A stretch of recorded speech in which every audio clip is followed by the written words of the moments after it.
Hello, good morning, and welcome to Newsfile. This is your most authoritative news analysis platform. And here on Newsfile, as you know, as always, we put Ghana first. I'm your host, Samson, Lardy, Anyenini. Today, the focus will be on the Vice President, Dr. Bawumia, who is the presidential candidate of the New Patriotic Party. He says he has a certain shift, a certain change from what he, together with the president, Nana Addo Dankwa Akufo-Addo, are pursuing presently. The taxes that suffocate you, vote him as president, and he will remove them. He will lessen your burden. Sounds like a biblical story. He's talking about the next chapter for Ghana. We asked this morning, what is in it? What exactly is in it? Of course, we know that e-levy will go. We know that if the tax or VAT on electricity is ever passed, it will go. That's according to his promise. We know that a number of things will change. That's a promise. But do you trust Dr. Bawumia on the issues that he speaks to? Why him as president? We're asking Kofi Bentil first, before we have our second segment guest, Nana Kumia Felix Kwachi Ufosu, join us. We'll be right back to deal with the vexed matters. Welcome back. And here is Samson's take. You may have had the opportunity of reading a bit of it already. DC elections respect the voice of the people. District common funds are spent in Accra. That's criminal. But the politicians do it. You know why? Because they want to steal the money. Instead of the money getting to the district assemblies, so that the district assemblies will have the power to determine what they use it for, they impound the money in Accra and simply send orders to the districts telling them, we have procured this for you, we have procured that for you. End of story. The DCEs don't see the money. So they detain it here so they can steal it, including for double and needless corrupt sanitation contracts. DCEs complain, but only privately. Because they belong to a government, if they complain publicly, they will be removed, like the president has just done last week. The DCE job has become compensation for those who lost party primaries and others, and people who are favored for bootlicking, but not necessarily qualified. Presidents hand the job to people they will otherwise not hire to manage their 1-acre cassava farms. And they sack them at will, just as happened last Friday. Small district assembly funds use literally to host visiting party people.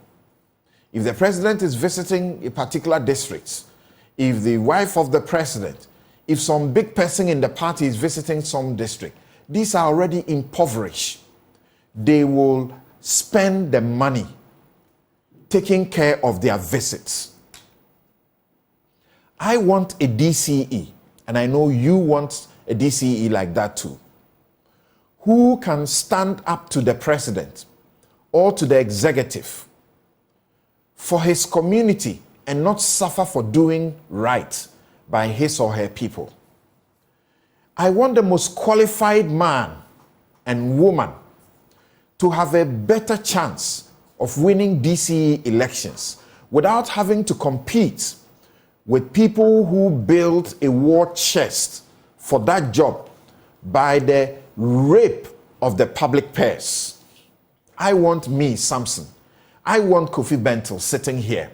I want all of you who do not want to associate with any political party to decide that you want to serve your community through becoming a DCE and to have a chance of doing so. As we stand today, you cannot. You will just not have that opportunity because the parties will price you out. So, I stand with the majority, 76% of Ghanaians, who said in the CDD surveys that they prefer non-partisan DCE elections as enshrined in Articles 55 and 248 of the 1992 Constitution. It says that parties can participate in all elections except to sponsor candidates for district assembly elections. And that for district assembly elections and the unit committee elections, party paraphernalia must not be used.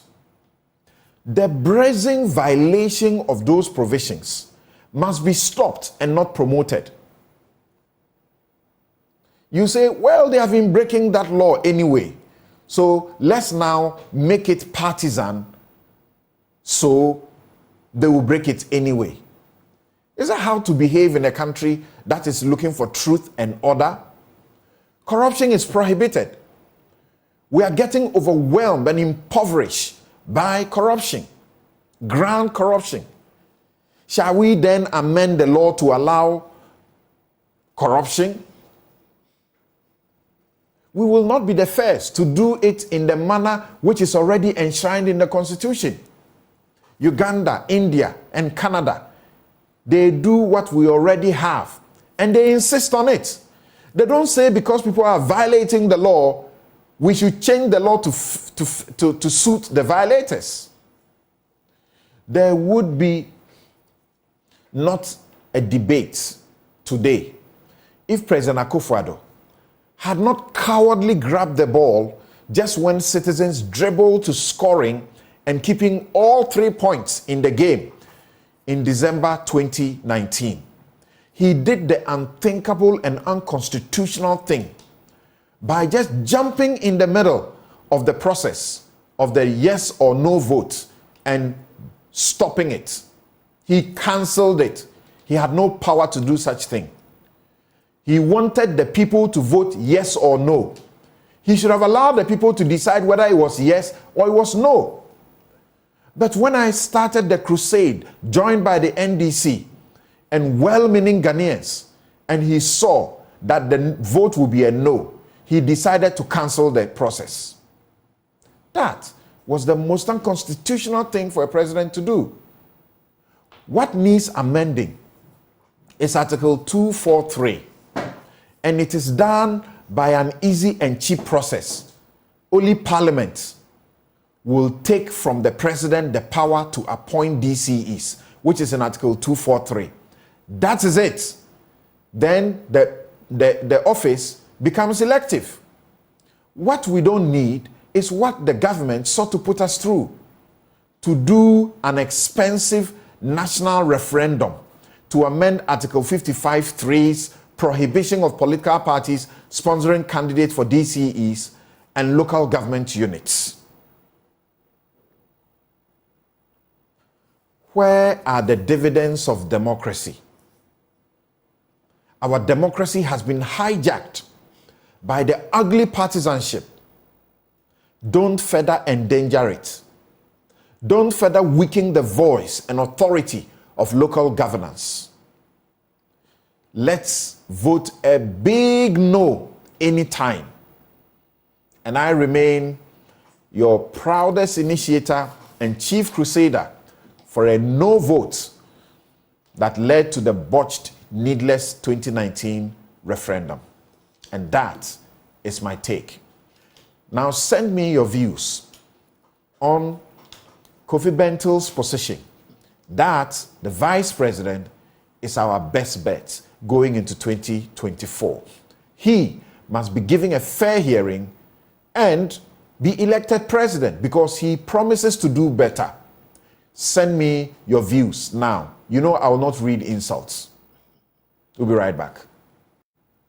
In our very first segment, and I invited your comments already and your critique and questions, send them to me now. Don't complain after the interview. Send your questions to me now. Some of you have sent far in advance. Those of you in the US who say that by the time the program starts, it will be, as it were, not be a time you would want to be waking up, but you want your questions to be answered. I have taken lots of your questions and we'll be asking them to my guest now. He's a practicing lawyer. He's managing partner at Lex Praxis Incorporated. He's also a business strategy lecturer and consultant. He lectured in Asesi University and University of Ghana Business School, Executive MBA, if you didn't know that.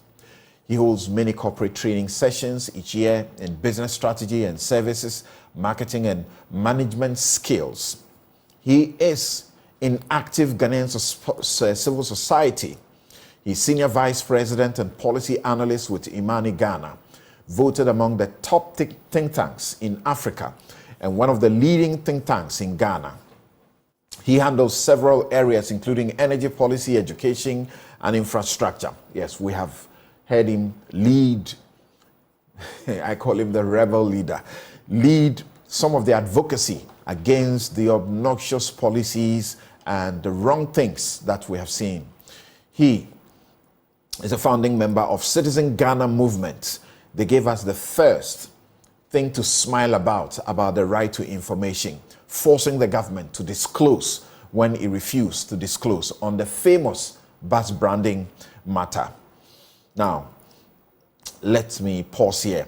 Well, he's a consultant. I need to say that he's a consultant with expertise and experience in various service industries, including financial services, where he has held management positions and consulted to many companies. He has helped many small businesses improve capacity, undertake re-engineering, staff rationalization, and operations optimization. He has consulted to startups and large enterprises as well. He holds many training sessions every year. I referred to that. In 2005, he was honored by the World Bank and partners with the Global Development Marketplace Award as an award recognizing contributions to an expertise in entrepreneurship. In 2009, he was inducted into the Africa Leadership Network, a wing of the Aspen Institute's Global Leadership Network. Right, I'll tell you about that later in my life. In 2015, he was given an award for visionary guidance and undaunting leadership for his work with the Young African Leadership Initiative, a program initiated and launched by President Obama to support young African leaders across Africa. He's in technology industry. He's been a founding member, executive member of the GASCOM, the Ghana Association of IT Service Companies. He worked with many partners, including the World Bank, to improve IT infrastructure and services in Ghana. And he has taught entrepreneurship at the Kofi Annan International ICT Center in Accra. He's an advisor to MPED degree, a medical technology startup. In his previous professional life, he managed marketing and business strategy for IT companies and enterprise insurance company limited, Ghana's second largest insurer. My guest is the controversial, the guy who's been trending in the news the whole of this week for all the reasons that the NDC is very angry about. Kofi Bentil. Thank you very much for making time to join us. Thank you, Samson. Great. So, good to have you. And people have been very interested in we hosting you for this. We want to understand, what is it that you see about the Vice President, Dr. Bawumia, that many Ghanaians do not see? You say, we gave President Mahama a chance to be president. The least we can do is give Dr. Bawumia a fair and objective hearing. He is not president and has never been president. I have no doubt he will be better. The vice president position in Ghana, apart from standing in when the president is away and he can't make any serious decisions, it is totally powerless. He is like an advisor. There is a good reason Kwame Nkrumah refused to have a vice president. I trust Vice President Bawumia because he has been the best vice president ever. Very controversial. People are attacking you for it, and intellectuals are debating you over it. Even under trying circumstances, he has shown himself not corrupt and indeed has been effective in delivering some crucial transformations. Indeed, the Minister of Finance has more constitutional power than the Vice President in managing our finances, and the EMT has zero power to effect its decisions. They advise the President, who acts through his ministers. All the rest of us need to do is give the man a fair hearing. Of course, you are entitled to your choice, but you cheat yourself if you close your ears. For those who can't associate with this conviction of yours, try and convince them this morning. Thank you, Samson. I just hope to put out what I believe are facts. So if you take each of the points that I make, they are facts. A fact is a verifiable phenomenon, something that has happened and you can check. For example, he has never been president. There are things we can argue about. So convincing people is another level.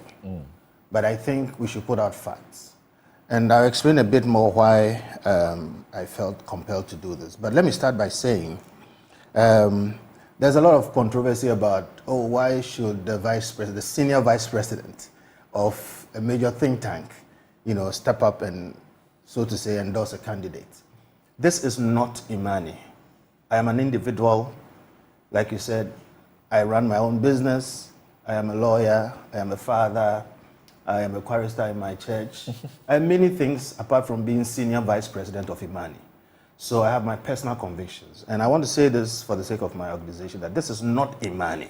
So please stop that argument. And people have said that until Imani Africa issues a statement to dissociate or distance themselves from the comment you have made, the endorsement you have made, they would treat the comments as belonging to Imani. They have chosen to do that.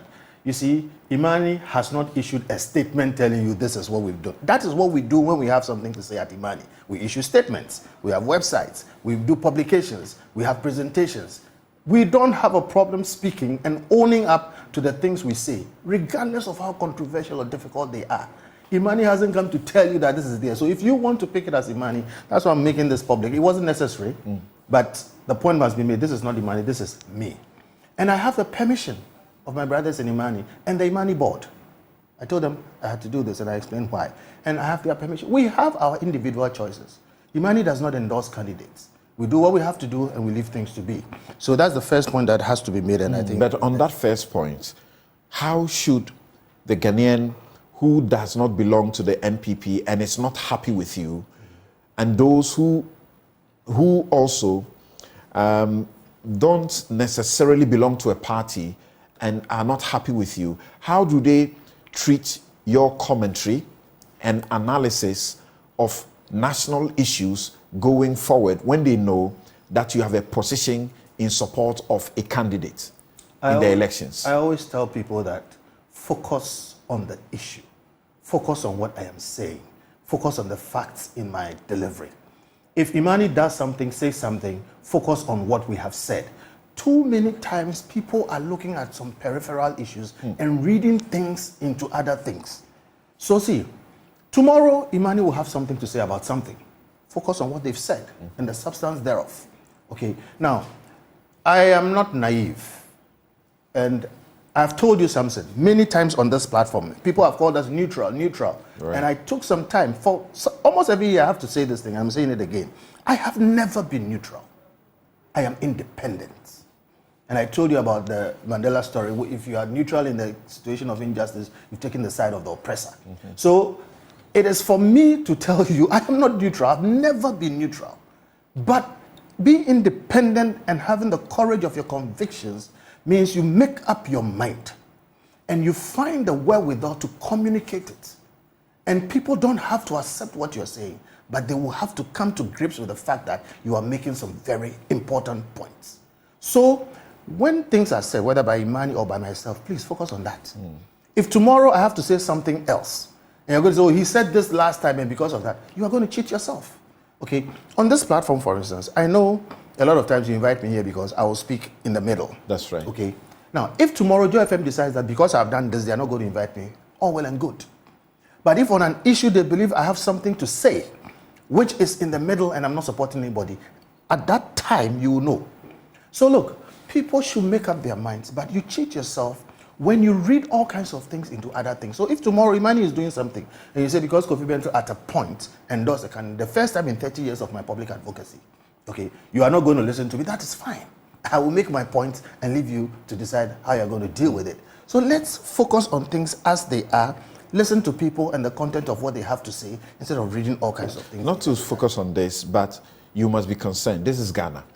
That the repercussions, there would be some significant repercussions, if you like, about the stance that you take. I belong to that school that says you don't have to be, as it were, neutral to be impartial. Yeah. You only need to be impartial, and you can. Yes. I have said, for example, that if you're a judge, if you were MPP today and you were appointed a judge today, you still would be able to do your work impartially.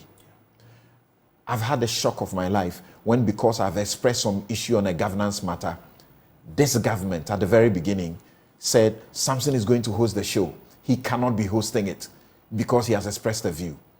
The politics can be that, dangerous. It is. And look, I have had a very interesting week. And I was forced to even put it on my Facebook. People were meeting about attacking me. And there were efforts afoot. You hear a lot of these things, and I'm not saying this is NDC. But there are all kinds of surrogates and people who feel, upset about anything. And I don't have a problem with, debating and, intellectual discourse and debates, no matter how vigorous. Right. Okay. I block a lot of people on my Facebook, but I do that only when you insult. But if you want to debate me, no matter how harshly, fine. But people are planning to attack. Somebody says if NDC comes to power, they will collapse my business. You hear wild things. There are serious personal prices to pay for some of these things. But I agree with you. You don't have to be partial. And that's most It's unfortunate. a problem with our system, but that's most unfortunate in this country. Yeah. That businesses will rise depending on which political party they affiliate with. Exactly. This is what we are doing to destroy this country. Oh yeah, it's terrible. And okay. So let's anyway, get in we there. need to get on to it. But let's get to it. What is it about Dr. Bawumia? So it is not so much specifically about Dr. Bawumia.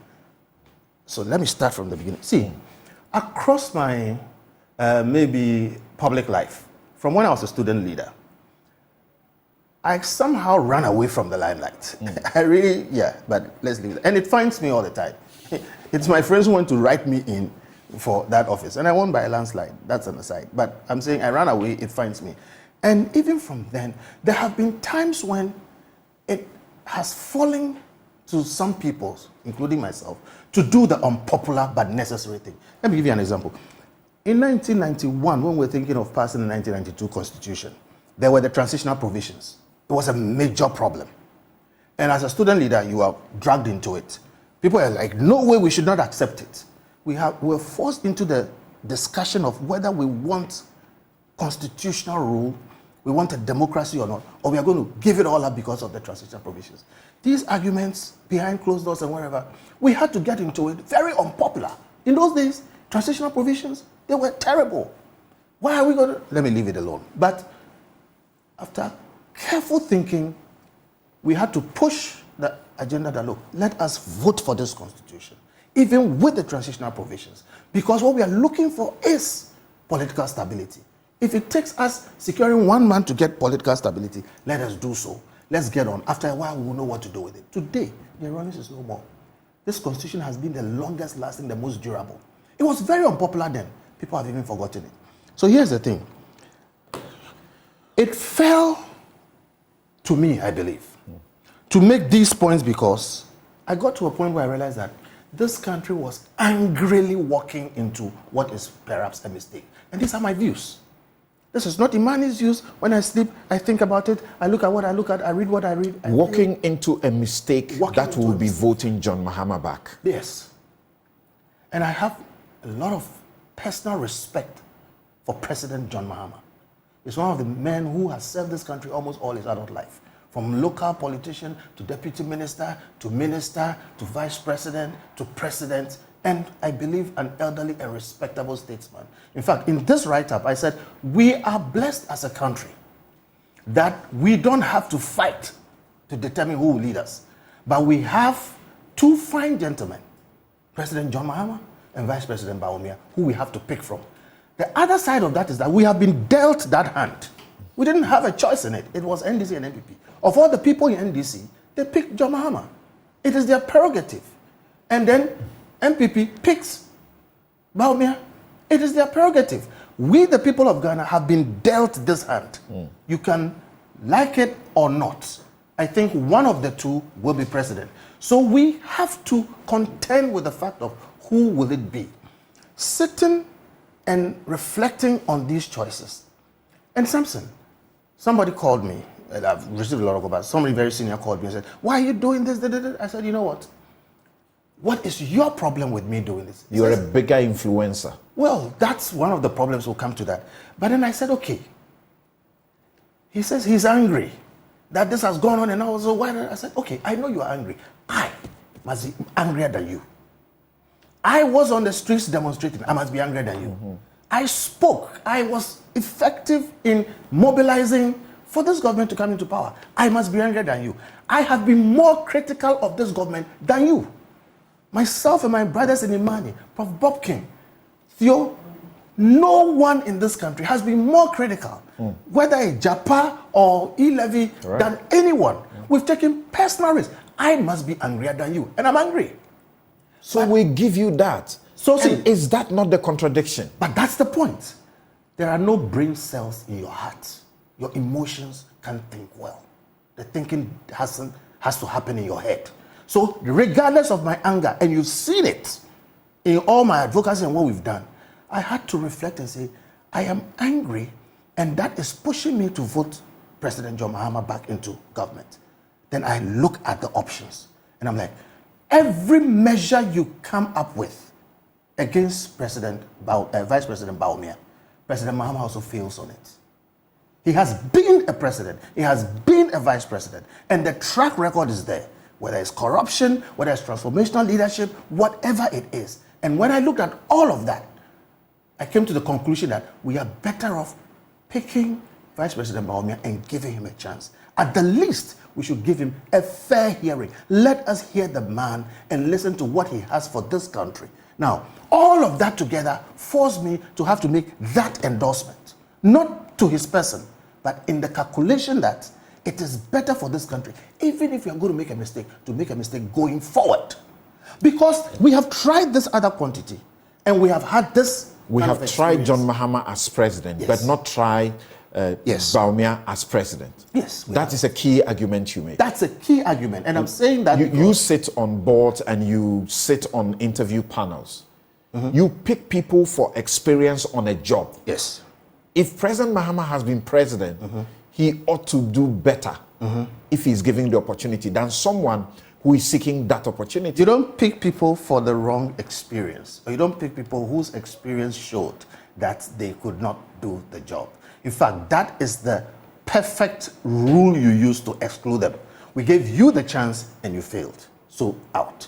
You pick people who have shown you a certain tendency to do well. And then you analyze them, which is what I did. I said, well, this vice president has been vice president and he has not been corrupt. That's a fact. Do you have any evidence of that? It is not for lack of opportunity.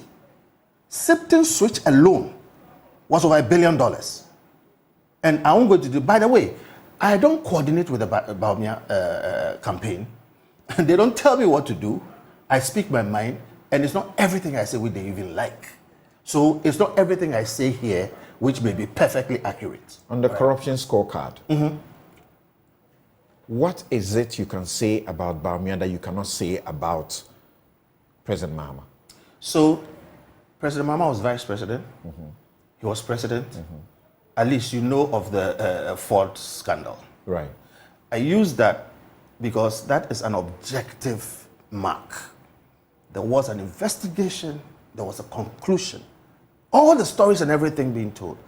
There were situations where that he took a gift yes, of a car.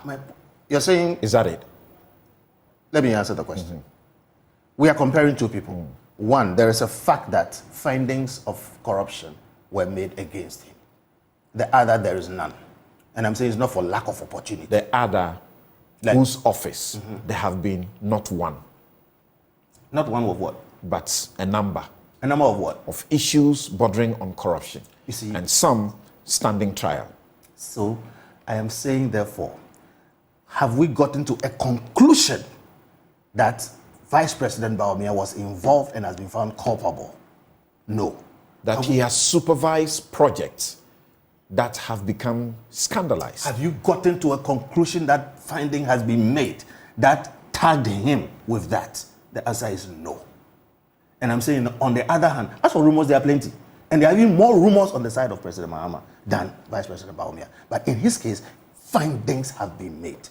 And like I said, every measure you pick to rule on whether to go with Vice President Bawumia or President Mahama, you find out that in his case, there have been findings made and things established. So again, you go forward and you realize that, look, if we are going to look at track record, then indeed, we should not be making this mistake. See, President Mahama himself uses examples like Black Stars. I recently saw a skit where he was saying, oh, when he comes, he's going to rebuild the Black Stars, you know, with homegrown. I mean, I checked out of Black Stars. And go check my Facebook. I gave up on Black Stars.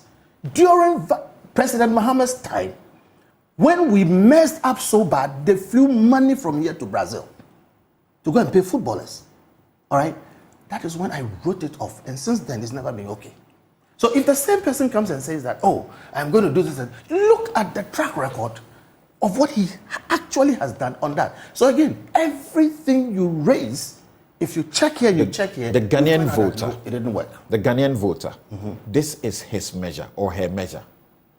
That in President Mahama's regime, I could buy Kenke for 1 cedi, 2 cedis. Today, I need 5 cedis. That is their measure. That in President Mahama's time, the cedi to the dollar was 3 cedis or up to 4 cedis, is it? That in Dr. Bawumia's regime, we have gone close to 17 cedis to $1, and now managing some 12 cedis to $1.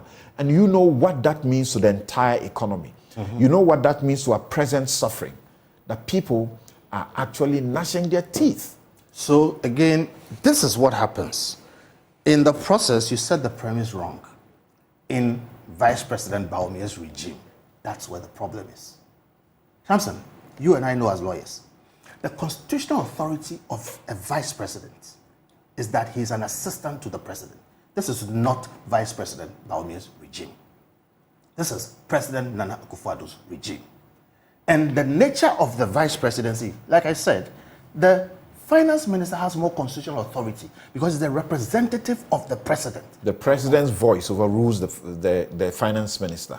Only the president overrules. The finance minister works under the instructions of the president. Yes. That's the executive president we have. But that's the point I'm making. If the president gives power or assignment to the vice president and projected him from the very start, that the reason I want you to vote for me is that I have an economic messiah in my boat. And he gets in and he goes on his sonar, praises the vice president for a good economic management, and his senior minister praises him that vice president is the one, leading us to our economic destiny. How should we attempt to exonerate him? Nobody should do that if that is what happened. And we were all here and we saw it. And indeed, it falls on President Nana Addo to answer those questions. Look, I have seen people send me and put on the internet Senior Minister Safo praising the Vice President and EMT for a good job done under his leadership and everything. That was the first term of this government. That was when that team was working. And again, I'm saying if the facts are not there, they should come and say it. But my information was that was the first term when things were working, the EMT was active, and when they gave the advice, they take it. Second term, everything changed. If the president projected him as this is going to be the person I'm going to rely on to do my economics and whatever it is, and then he proceeds not to listen to him, or he proceeds not to take the advice. And by the way, again, I keep saying that this is not what Vice President Bawumia is saying. He himself actually takes more responsibility than I give him. Okay, but the point I'm making to your question is that for me, the fact that you have capabilities mean nothing if they will not be used. As far as I am concerned, I think if you see the utterances of this person before and then some of the actions and his utterances and actions after, you can get exactly where he's going. Let me take e-levy for instance. Look, clearly he was against it because he made utterances that electronic transactions should not be taxed. It affects them. Then a decision is made by his boss that we are going to go this way, giving instruction to the finance minister, and then they go that way. And when people talk about why didn't he resign, whatever it is, see,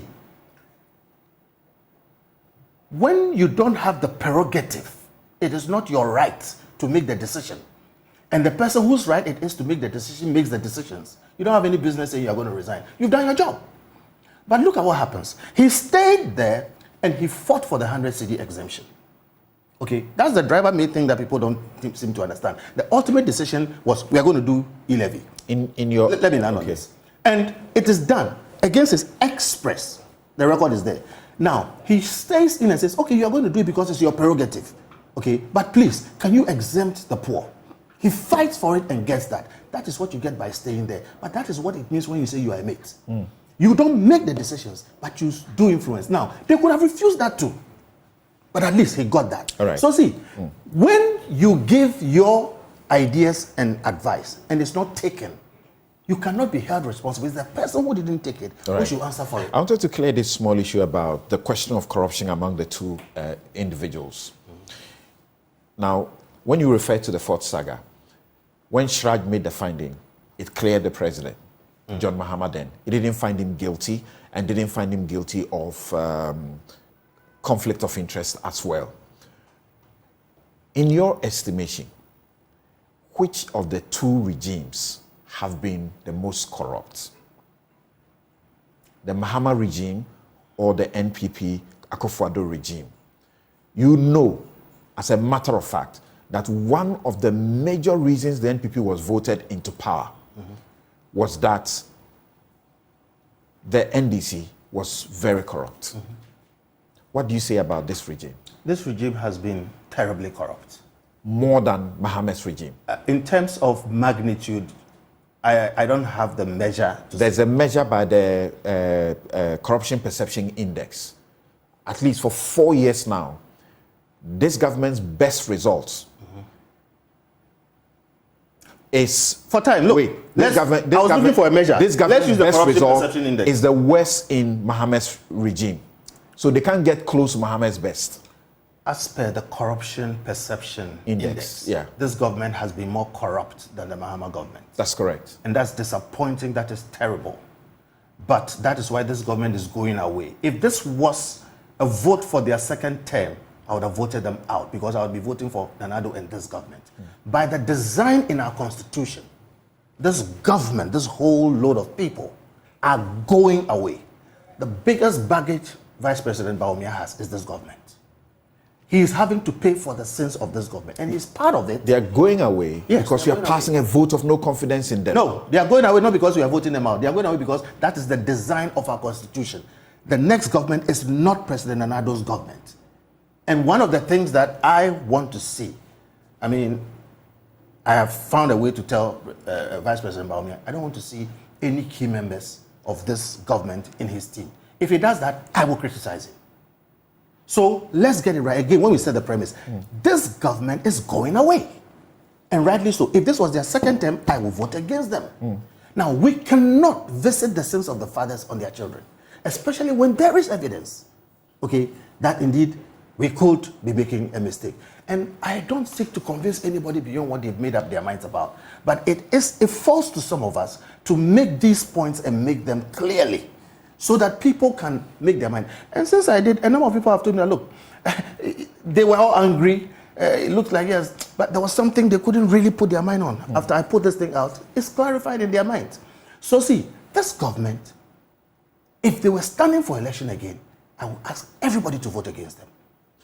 This is not the government we are voting for. President Kofi at the meeting where Vice President Mohamed Bawumia gave his plan, said the whole world is in a flux.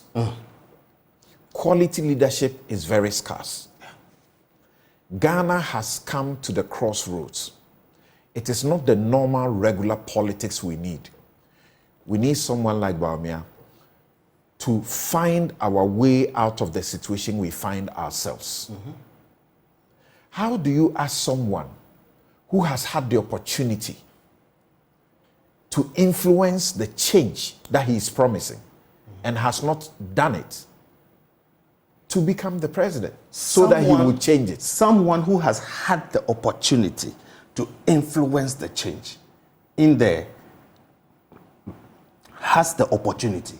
Did he take the opportunity to influence? Yes, he did. But when you have the opportunity, it is not having the power to make the change. Now, when he influenced, in the times he was listened to, we had something. And that's what I'm saying. There's been some transformational projects. Now, when you refuse his advice, he can't change anything. Then he tells you, again, just take his speech. He says, day I get power, these taxes are gone. It tells you what he will do. So he has had the opportunity to influence, but he failed to influence. How do you feel as a Ghanaian? Because there were other people who were more powerful than him. You have been brought under this heavy burden of e-levy. And the man in that government is telling you, vote for me, I will change it. When now is when you want that relief. Because particularly, this is the time you are not in normal times. Because now he doesn't have the power to change it. That's a fact. Two, I hate e-levy with a passion. For all kinds of reasons I will talk about. Now, we know for a fact he was against it. We know for a fact, and they can tell you who was fighting about it in cabinet. When he lost, we know for a fact he fought for the 100 cedi exemption. And now we know for a fact he has stated clearly that the day I get power, this thing is going. What do you want to hear anymore? Now I hear people say, oh, he's not going to be able to do it. He's not going to do it. How do you say that? The man has said it, he has lived it, and we know everything about him. So see, the solution is in our front.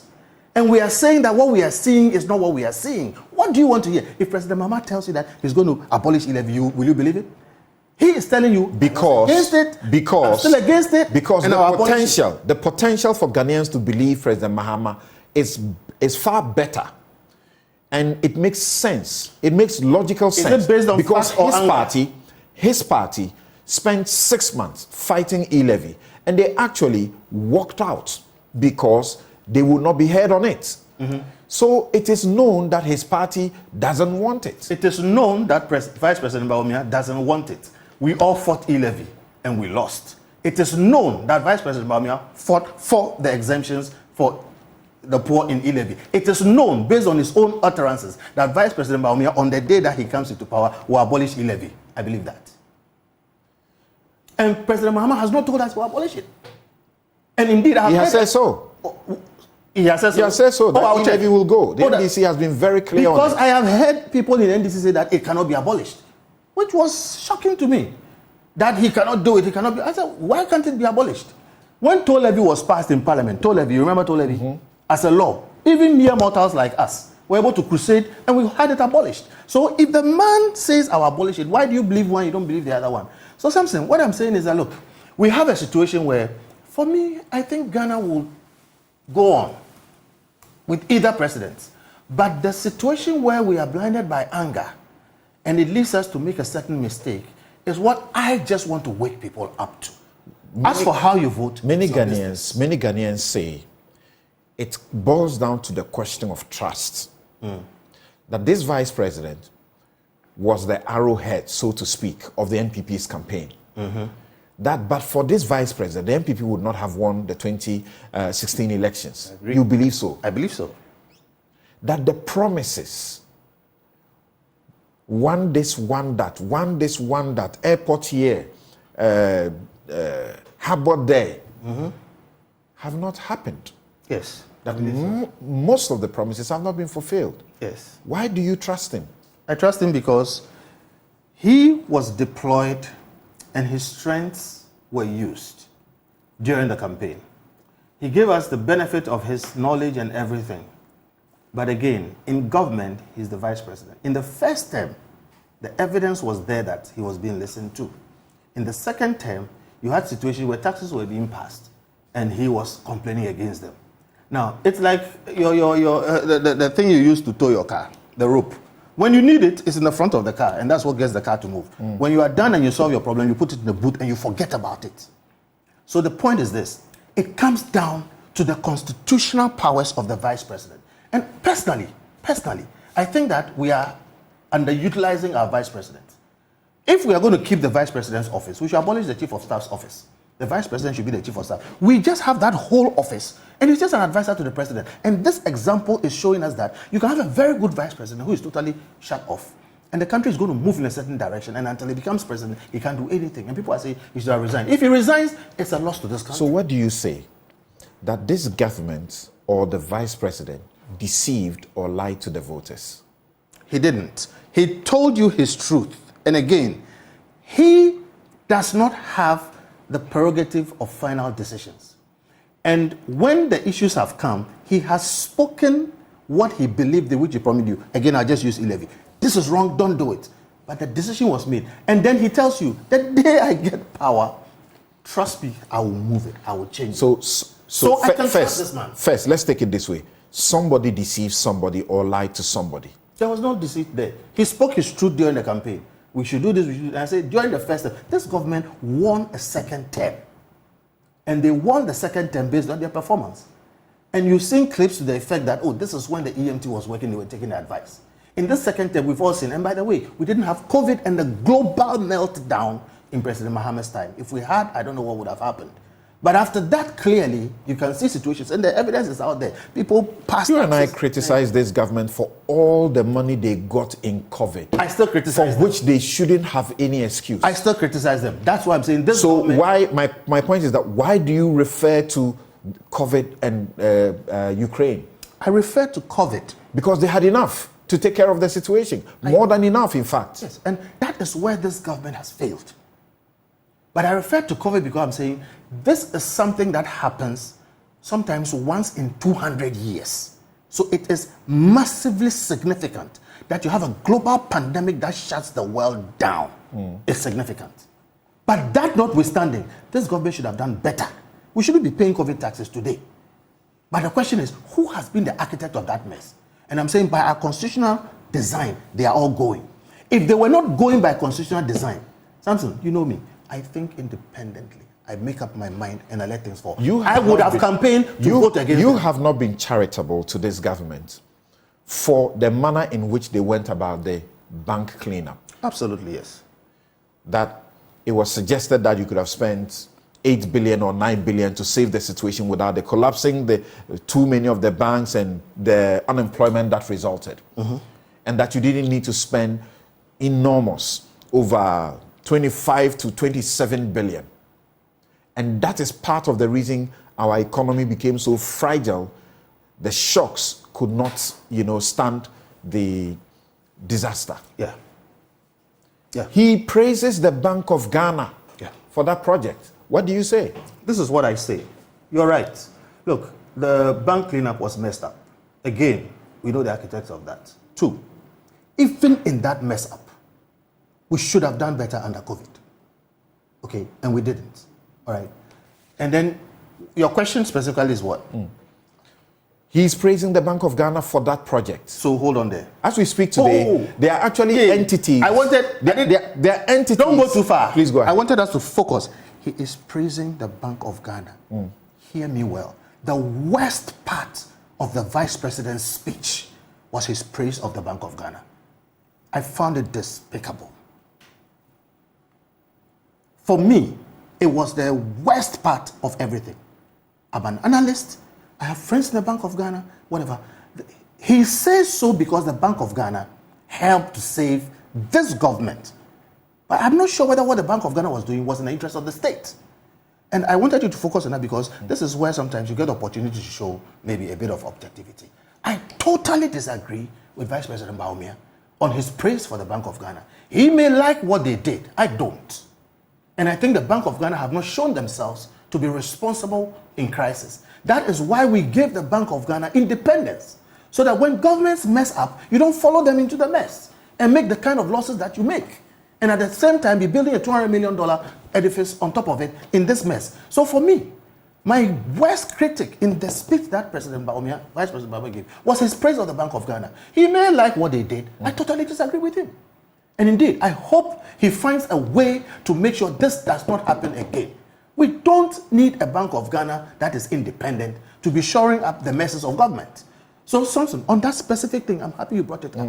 That is how I can show you where I disagree. There are many fantastic parts of the speech. You don't have to. Yeah. He's talking about the national plan, and because it's an area that you have great expertise in. I know the compression of time. I am sure you are aware of even entities that were not insolvent and yet were collapsed. My brother, both as a lawyer and because of the politics, this government will not admit that they even made mistakes. I said both as a lawyer, I'm in court with cases, and a consultant that was part of some of those situations. I know what has gone. It was terrible.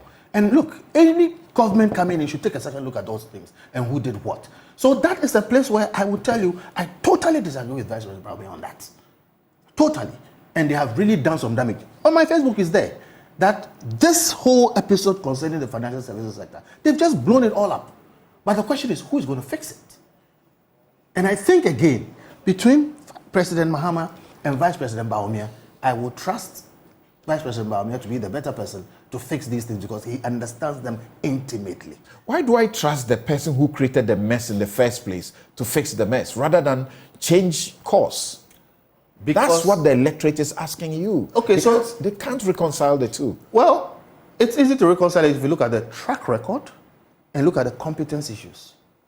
This man has the track record and the competence as a financial wizard. And I'm saying he was not effective here because he was a number 2. And I wish we had time to talk about the Vice President's office and how we could deal with it. But now when he becomes number 1, I have no doubt that he will have a better competence than the other number 1. Now, if he can build a solid team, not with some of the people who have been part of the mess, I think he has a better chance of solving it, especially also because he has intimate knowledge of what went on and all those other things. All that put together, if we look at the fact that, look, and you see, President Mahama was vice president and president when this problem was being cooked. The problem that was being solved, which was not well solved, okay, happened, festered under Vice President Mahama and President Mahama. If you take something like constitutional review, which we think is a big issue, again, you had President Mills. We've been talking about this forever, that the Constitution needs to be reviewed. Vice President Mills took a step, spent money, CRC did everything. What did President Mahama do when he got the power, ultimate power? He put it on the shelf. He did not. What happened? When the process was over, you needed Parliament's buy-in. The minority opposed it to the hilt. Chairman Sabonso, they led that fight. They won't allow it. Yes, you say they were empowered. They could do something. Our good friend, Professor Kweku Azar, went to the Supreme Court. By the time the Supreme Court brought its decision, I think that was somewhere in November of 2015 or 16 thereabouts. I think it is not fair to say President Mahama didn't implement it. I would take back saying he did nothing. So what I mean to say is he should have taken it as a major issue and fought to make sure we get constitutional review. And the constitutional review thing, in all the forums we've held, it shouldn't be that difficult. Some things are not entrenched. Push Parliament, let them do it. The ones that are entrenched, I've said it over and over again, every 4 years we have a referendum in this country. We can put 2 or so questions there. The point I want to make is that, and I'm taking back the fact that he didn't do it, he did something, he didn't succeed. But Vice President Bawumia, it is in his speech that he is going to champion constitutional review. I want to hear that. I want to see the energy around that. You support the view, as CDD's findings have revealed, that 76% of Ghanaians want non-partisan DCEs. Yes. So that you and I can decide that we don't want to belong to NDC MPP, but we want to serve our community and we can go in and win elections. Yes. But presently we can't. Yes. President Mahama says, I'll do this. This current president promised earlier to do this. His party whipped him to make it partisan. I heard it. Now he insists it must be partisan. Yes, it's one of the worst. Why will you trust this rather than President Mahama? I don't trust President Akufo-Addo because he jettisoned that. You and I were part of that campaign. That's right. And we got to the point we were going to get it, and he killed it. That's my problem with President Nana-Addo. Okay, I'm saying here on your program, mark my words. If we ever end up with a President Bawumia, and he doesn't do this, I will every day criticize him over it. We need to have DCs and MDCs elected. This government failed to do it for whatever reason, and it's one of the blotches on their record. Now, if President Mahama becomes president, I will pray him to do it, and I also press for him to do it. So these things, look, I don't argue about them. They are necessary, they must be done. It's a shame we haven't done them, and we must hold our leaders. We're having a quick discussion with Kofi Bentil of Imani Africa, but he's here on his individual right as a citizen, and he's advocating that for now, on the facts, he believes that Vice President Mahama tops the list as a better person to be president to deliver for us than President John Mahama. Now I'm taking some of your views to him, and I'm reading this first to you. I won't tell you who it is, but so you're a very good friend. No problem. In this job, and he's a fighter like no other. No problem. He says, Kofi is essentially asking us to treat Bawumia as a lone ranger, as if he was an independent candidate. But how so? A vote for Bawumia is a vote for an unprecedented third term for the NPP. That is what breaking the 8 means. Bawumia is a party candidate. If elected, he will run his government with the NPP, and a majority of his ministers will be NPP MPs. He has already promised to give every constituency of the party at least 10 appointments in the public sector. Kofi's attempt to separate Bawumia from the NPP administration is simply unpersuasive and disingenuous. Then he concludes, a vote for Bawumia is a vote to reward the NPP with a historic third term. Once again, despite their abysmal record across multiple areas, including governance, over the last 7 or 8 years, it would be a huge setback for our democracy and development if a party that has governed so terribly and with no apologies whatsoever is rewarded with an unprecedented third term. So again, see, we have a duopoly. We did not ask for it. We ended up with it, MPP, NDC. I wish there was an alternative, viable third-party candidate. Unfortunately, there is none. Maybe we should find a way to come up with one. In the circumstance, you don't compare Vice President Bawumia to the Almighty. You compare him to the alternative. And if you use the same thing, that this is a government that has failed, the government on history that has failed and was rejected by 1 million votes is President Mahama's government. Now, I am not NDC, neither am I MPP. But I wish that NDC had not presented President Mahama. I would have been saying something different. Of all the people in NDC, I don't know why they had to particularly bring the person who was rejected at the last polls. And if NPP had not brought Vice President Bawumia, I wouldn't have said the things that I'm saying. Okay, if they had brought somebody who was, more or less, didn't have the track record of Vice President Bawumia, I'll be saying the things I'm saying. So the facts as they are, we are presented a duopoly. Right. So we're doing this very quick, because these are comments of our viewers, and we want to do quick, and then bringing our next guest to analyze Dr. Bawumia's speech. This one, your name is MHAB247. Initially, Nana Addo's ascension to power sparked a resurgence of patriotism among Ghanaians. However, can this sentiment be honestly expressed today? Proclaiming Bawumia as the beacon of hope for our nation rings hollow, as his role appears to be that of a marionette, executing the directive of his financial backers without question. He in essence has become the puppet for the West, carrying out useless and nonsensical taxes like that of a useless emissions tax. Ghanaians should connect the dots and brace themselves. The worst is yet to come. So that's not a question to you. But I can say Icon Body says, I want to get a direct question to you. Icon Body says, I think he has every right to express his mind. But hey, we were here when you, the same guys, came with Nana Addo, and we all are witnessing our smoothness levels. We learned our lessons and are waiting for the 7th of December to show them the exit, and no one can change that. We agree with him. The vice president stands tall when compared with his main opponent, JM. This is from SK Kutu. Nana Kwame says, of course, he's very competent and way better than Mahama. Then General Buhari, I fully agree. Dr. Bawumia has proved to be an intelligent individual with a great foresight. He represents the future, and he's, of course, a generational thinker. Direct question. Okay. I think we have not been fair with Kofi Bentil in that we have chiefs publicly endorsing Mr. Mahama, and they put the videos on Facebook. Don't support NDC MPP. I don't support NDC MPP. I see Dr. Bawumia is an asset to the nation. Uraba Opoku Bediako sent in that one. This says Kofi is saying JM was rejected by 1 million votes. So what happened in the 2020 elections when John Mahama was presented again?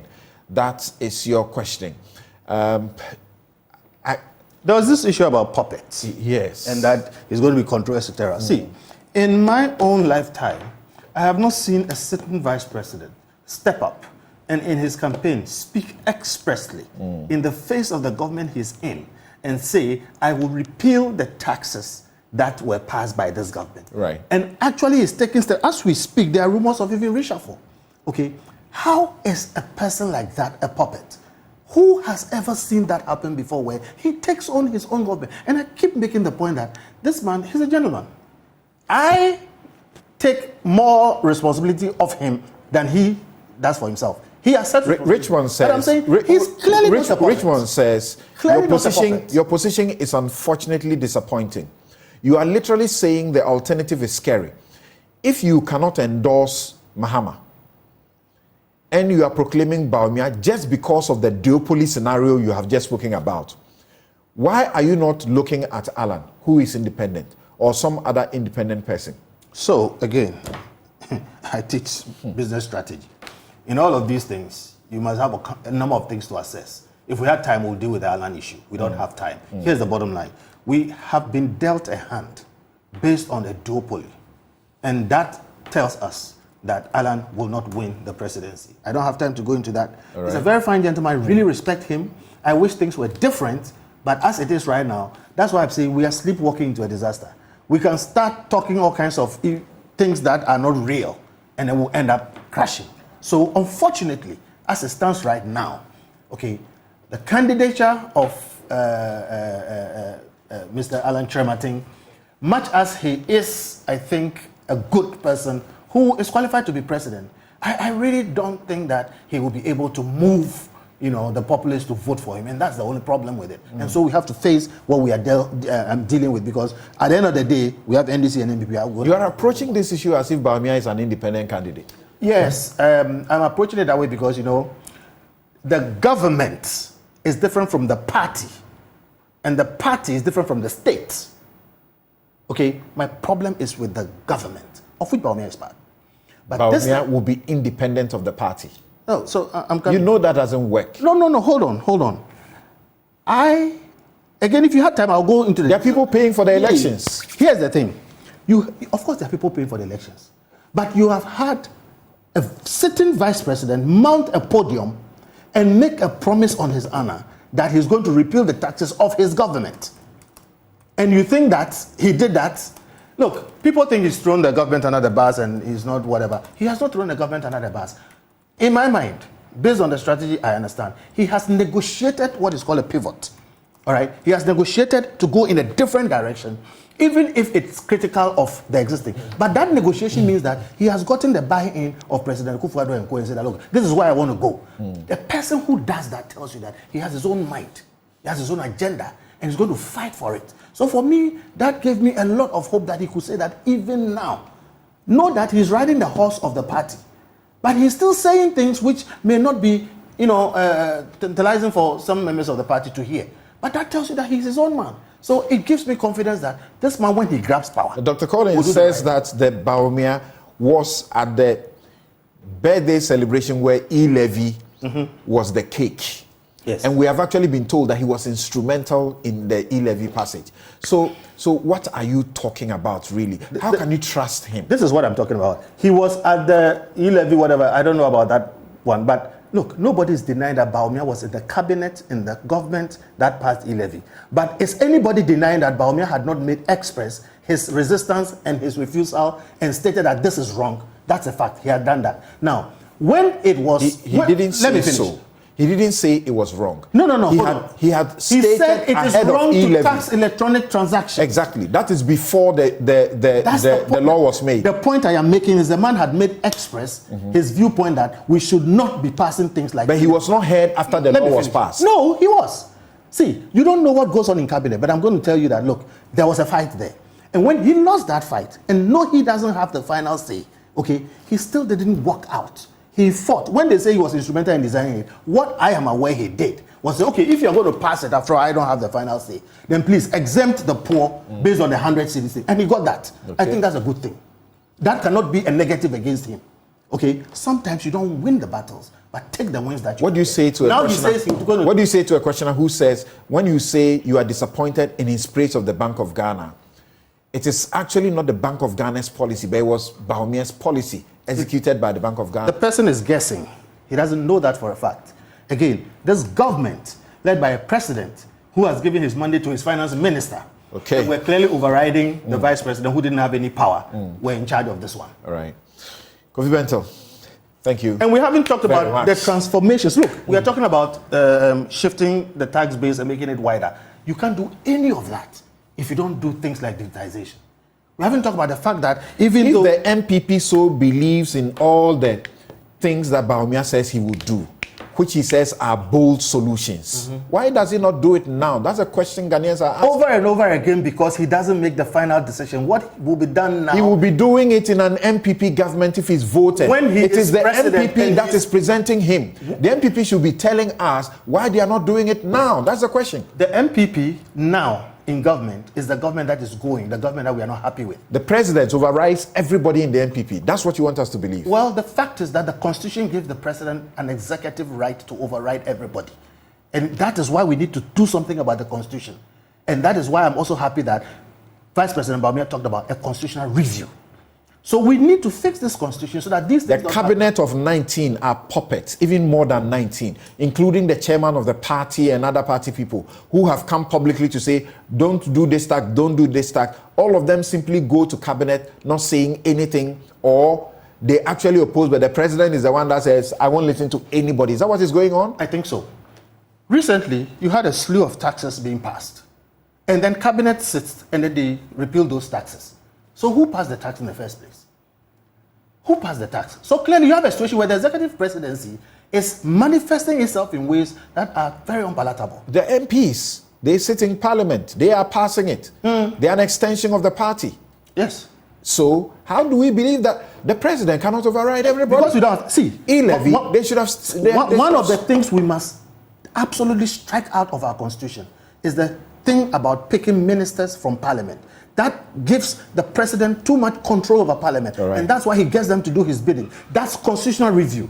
And that again, Vice President Bawumia says he will deal with. So see, we need to amend this constitution so we don't have problems like what we have now. Okay. We live to learn, and when we learn, what wise people do is make amends. We should not sleepwalk into a problem.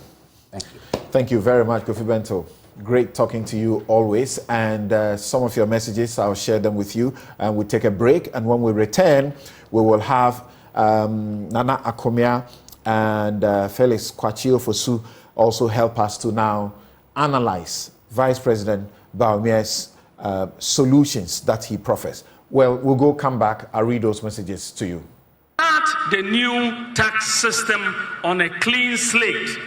My government will provide a tax amnesty, that is a complete exemption from payment of taxes for a specified period and waiving the interest and penalties up to a certain year to individuals and businesses for failures to file taxes in previous years, so that everybody will start afresh.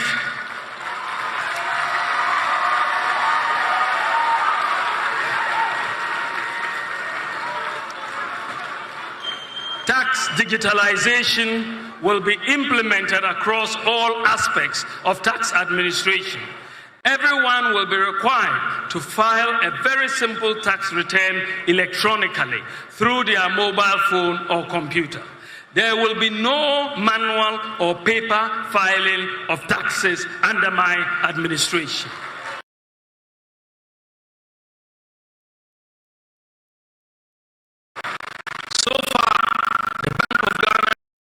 Made a lot of progress in this direction by putting in place a lot of infrastructure required. These include mobile money interoperability, merchant interoperability, the universal QR code system, GH-Link, debit cards, eSwitch, and Ghana Pay. We have put in place the necessary infrastructure for Ghana to go cashless. Recently, the Bank of Ghana has completed a pilot of a digital version of the Ghana cedi in Seshwiwioso. This is known as the Central Bank Digital Currency, or the e-cedi. The e-cedi is designed to work online and offline and will be launched by the Bank of Ghana in due course. In my humble opinion, the e-cedi with appropriate privacy protections will be the ultimate weapon in our fight against corruption, because it will provide transparency, reduce the risk of fraud, robbery, tax avoidance, and money laundering, since it will be easy to track the movement of money and identify suspicious activity. The e-cedi will quicken the pace of Ghana's move towards a cashless or near cashless society. Ladies and gentlemen, to move towards a cashless economy, however, we have to encourage the population to use electronic channels of payment. To accomplish this, under my administration, there will be no taxes on digital payments. The e-levy will therefore be abolished.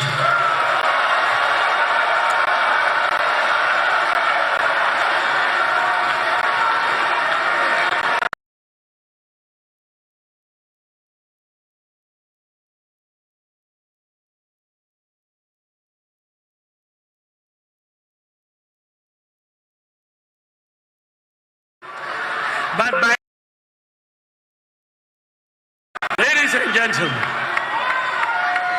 as Vice President, I am like a driver's mate. But by the grace of God, if you make me the president, I will be in the driver's seat with constitutional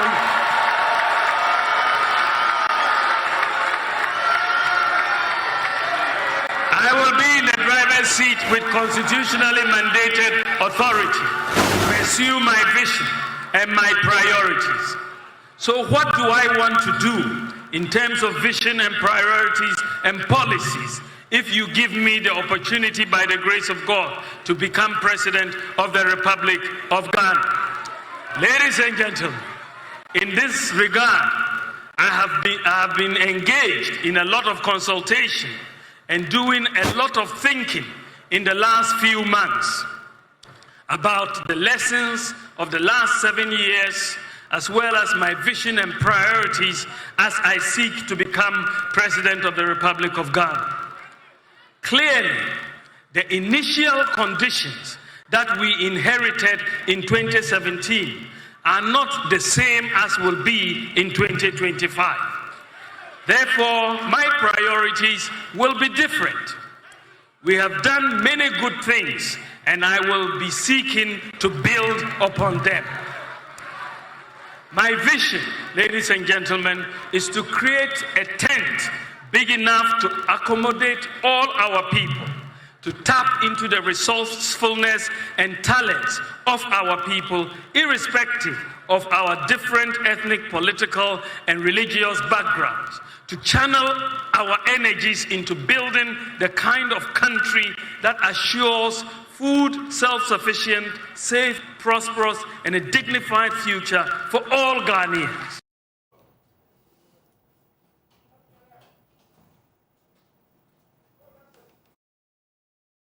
You're welcome back. This is Newsfile, it's your most authoritative news analysis platform, and here on Newsfile, as always, we put Ghana first. And my next set of guests for the next 1.5 hours will be Nana Akumia. He is Managing Director, State Transport Corporation. He speaks for Dr. Bawumia's campaign. Felix Kwakye is aide to former President John Mahama. He is also a parliamentary candidate for the Asebu, Abura Asebu Kwaman Kesi. Abura Asebu Kwaman Kesi. It's like Kojo Opon's place. Of Wase Ayirebi Kokobeng. Yes. It looks like three places three traditional areas put together. Right. So Felix Kwakye Ofosu and Dr. Kwame Sapong Esiedu, CDD fellow. Thank you, gentlemen. Thank you so very much for joining us. So we've just been listening to Dr. Bawumia and what he has to say. I suppose we can quickly get to Dr. Kwame Sapong Esiedu first. Thanks for joining us, Kwame. Hello, Kwame. Okay, we seem to have a problem with Kwame's line. Now we'll get that sorted and we'll get back to him, because I wanted to hear him first, because before we hear from the politicians, so to speak, in the studio. Is Kwame sorted and with us? Okay, now, Nana, you heard the vice president. You were there, correct? Yes, sir. Great. And you are one of those who have been managing his campaign. President Kufuor said he was very excited about him, that he was destined for this. Bawumia says this is Ghana's next chapter that he wants to lead. Selfless leadership, bold solutions for the future. There are many who say the many things he's talking about doing should be done now.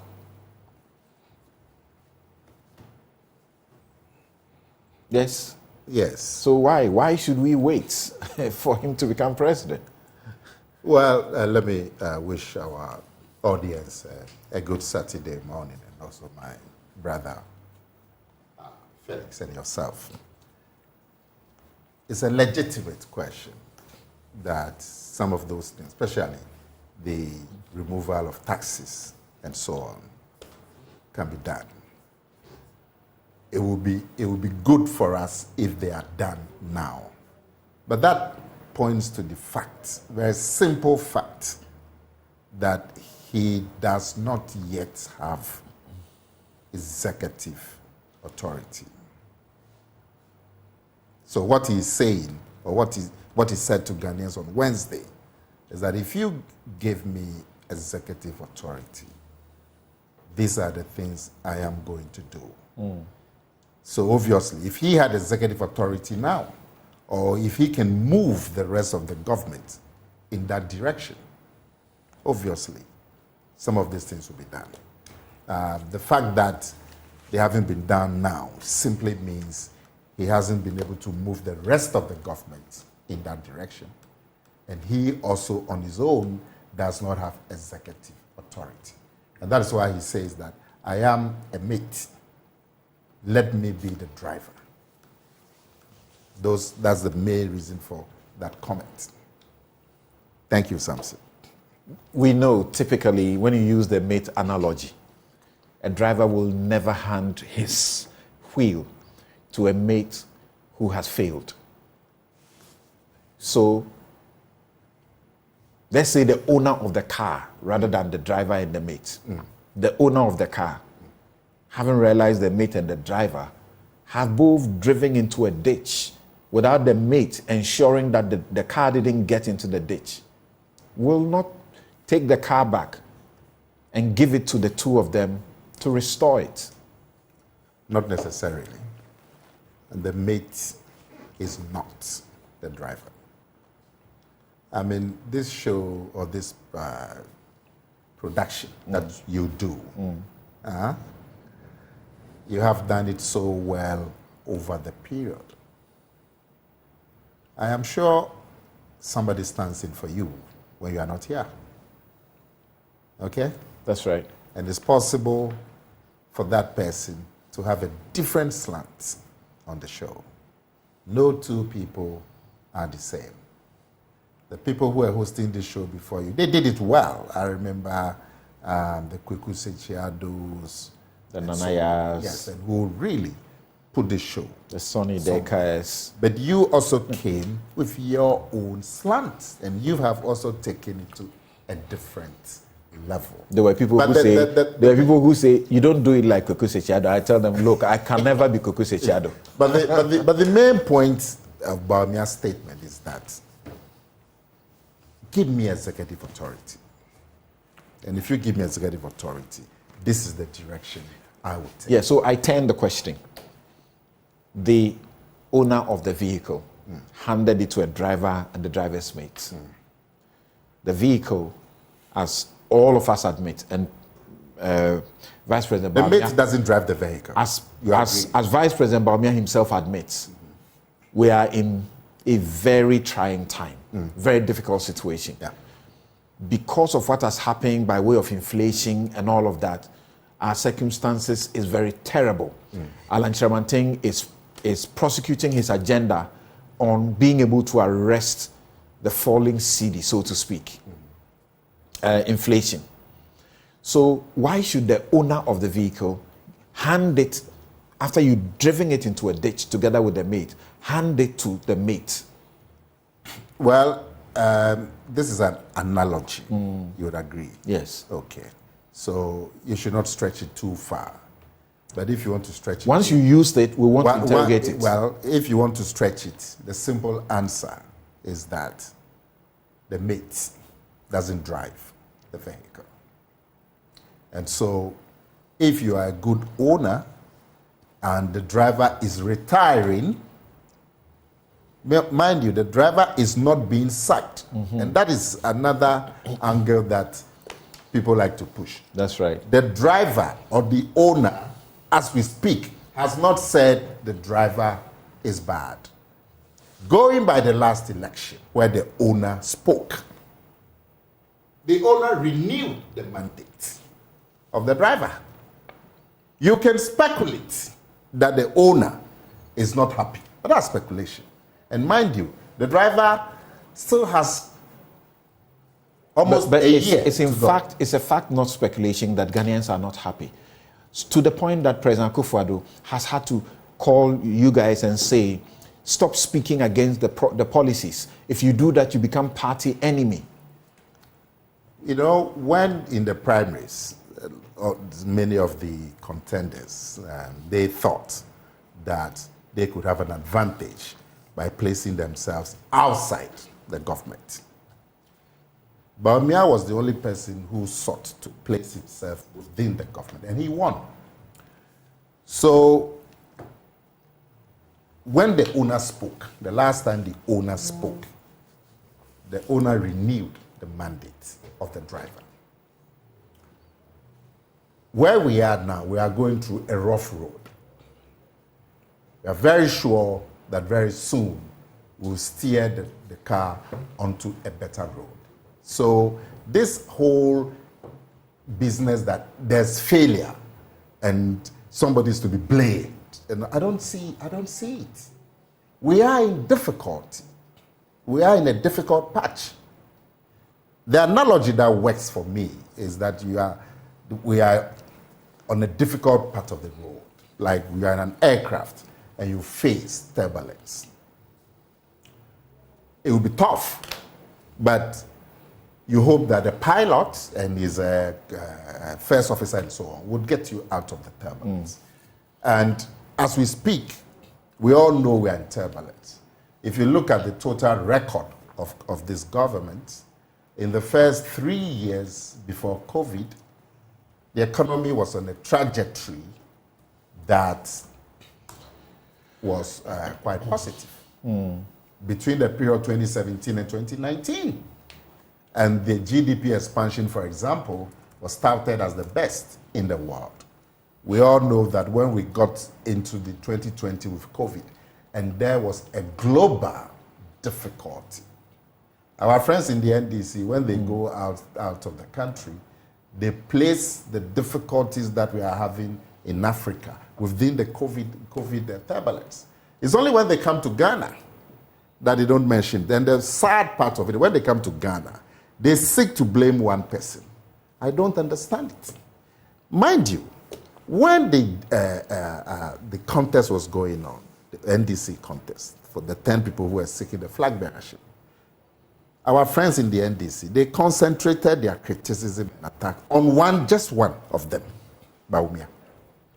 That clearly shows you that our friends in the NDC, they know the potential danger that Bawumia poses to them. And even before the man became flag bearer, they had been attacking him right from day one. So I am not surprised that they will seek to still attack him. I mean, it's normal. All right. Well, I've seen you've made some very copious notes from his speech. We'll get to deal with the speech. Kwame Sapong-Asiedu, thank you very much once again for your time. And I think from the constitutional point of view, the Vice President's analogy with a mate ought to be wrong. I think that the Vice President will rather be a spare driver than a mate from our constitutional perspective. And then perhaps you may call the Chief of Staff maybe a mate. Kwame, thank you for joining us. Thank you, Samson, for having me, and good morning to everybody. Right. Good morning. You've listened to Vice President Bawumia, and he's enjoyed a lot of cheers from the party. And the party believes that even by this speech and presentation, he has reinvigorated them and they are ready, and it looks like Ghanaians will give him that opportunity, like Kofi Bentil says, a fair hearing to him. Yes, I have listened to the Vice President very well. I have listened to Kofi Bentil as well while I was driving. I'm in the country at the moment, so I've been driving in very rural areas. And a lot of the conversation is quite interesting. It is interesting because I have always disagreed, to start with, the analogy of a maize or a plantain. Reading the Constitution, I agree with you, something that the Vice President is a spare driver. And a spare driver takes over driving the car in the absence of the driver.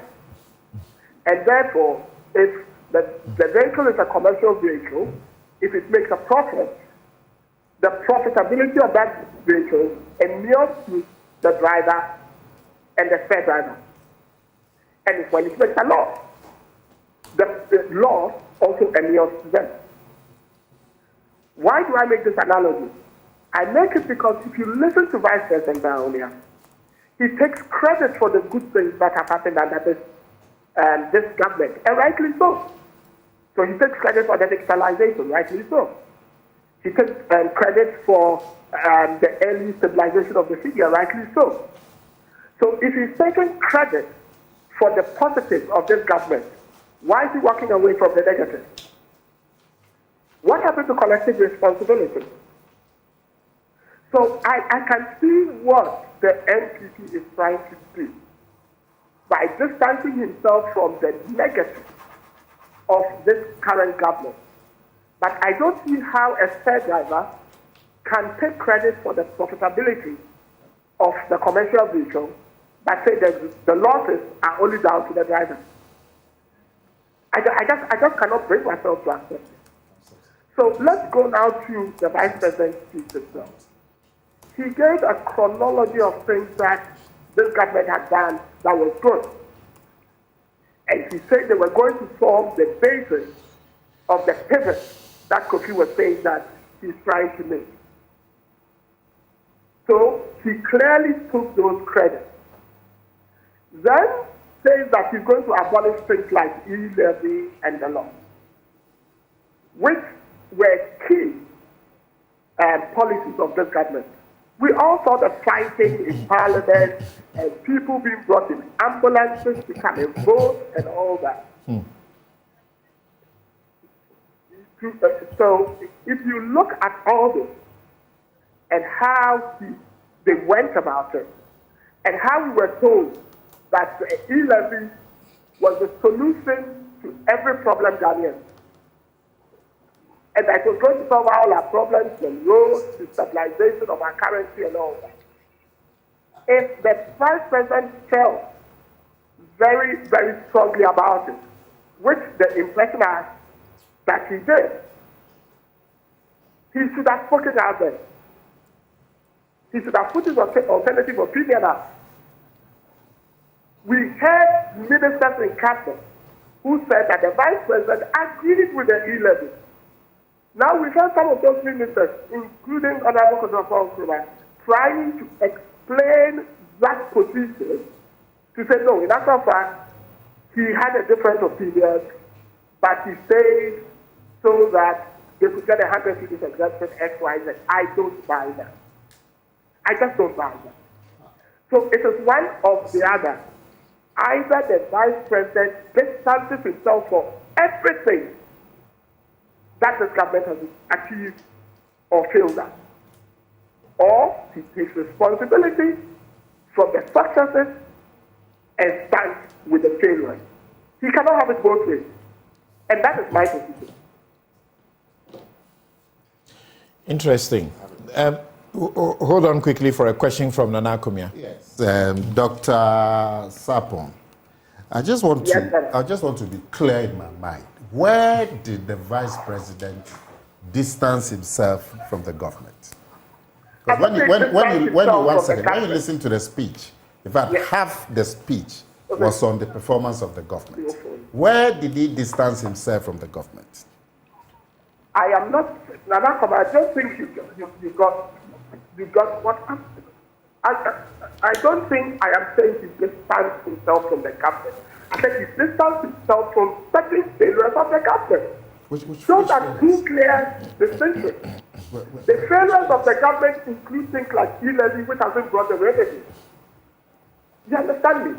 And you say, I'm going to abolish it. Doctor, one second.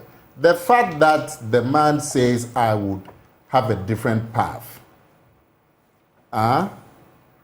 does not mean that he's saying the current path is wrong. Oh, so he's saying the current path is right. He says that he will have a different path. A different path. So is the current path right? He hasn't said somebody is wrong or somebody is right. He says that I would have a different path. His position on the current path, Nanakoya. If you would have a different path, there should be something wrong with the current path. If the Vice President cannot make a decision whether he's distancing himself from the current path, then I have a problem with that position. I see someone who's trying to be Jekyll and Hyde. And for me, as a president of a country, I don't want a Jekyll and Hyde. Okay, you let him finish. So he needs to be clear.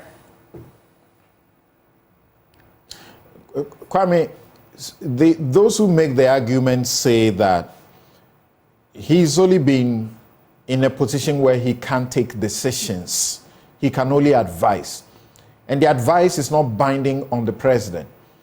So it is possible for him to pick out the portions where he was entrusted to do specific job. And that's what he says, that the president entrusted me with digitization, this ABC, and I executed. So he should be able to leverage on that and say, look at that and see the promise I have. I agree. And I said that from the outset, that he is part of this government and held at the hip to the president. That's why he's the third driver, not a lady. And therefore, I have no problem, absolutely no problem, with him taking credit for the things that have gone well and running with them.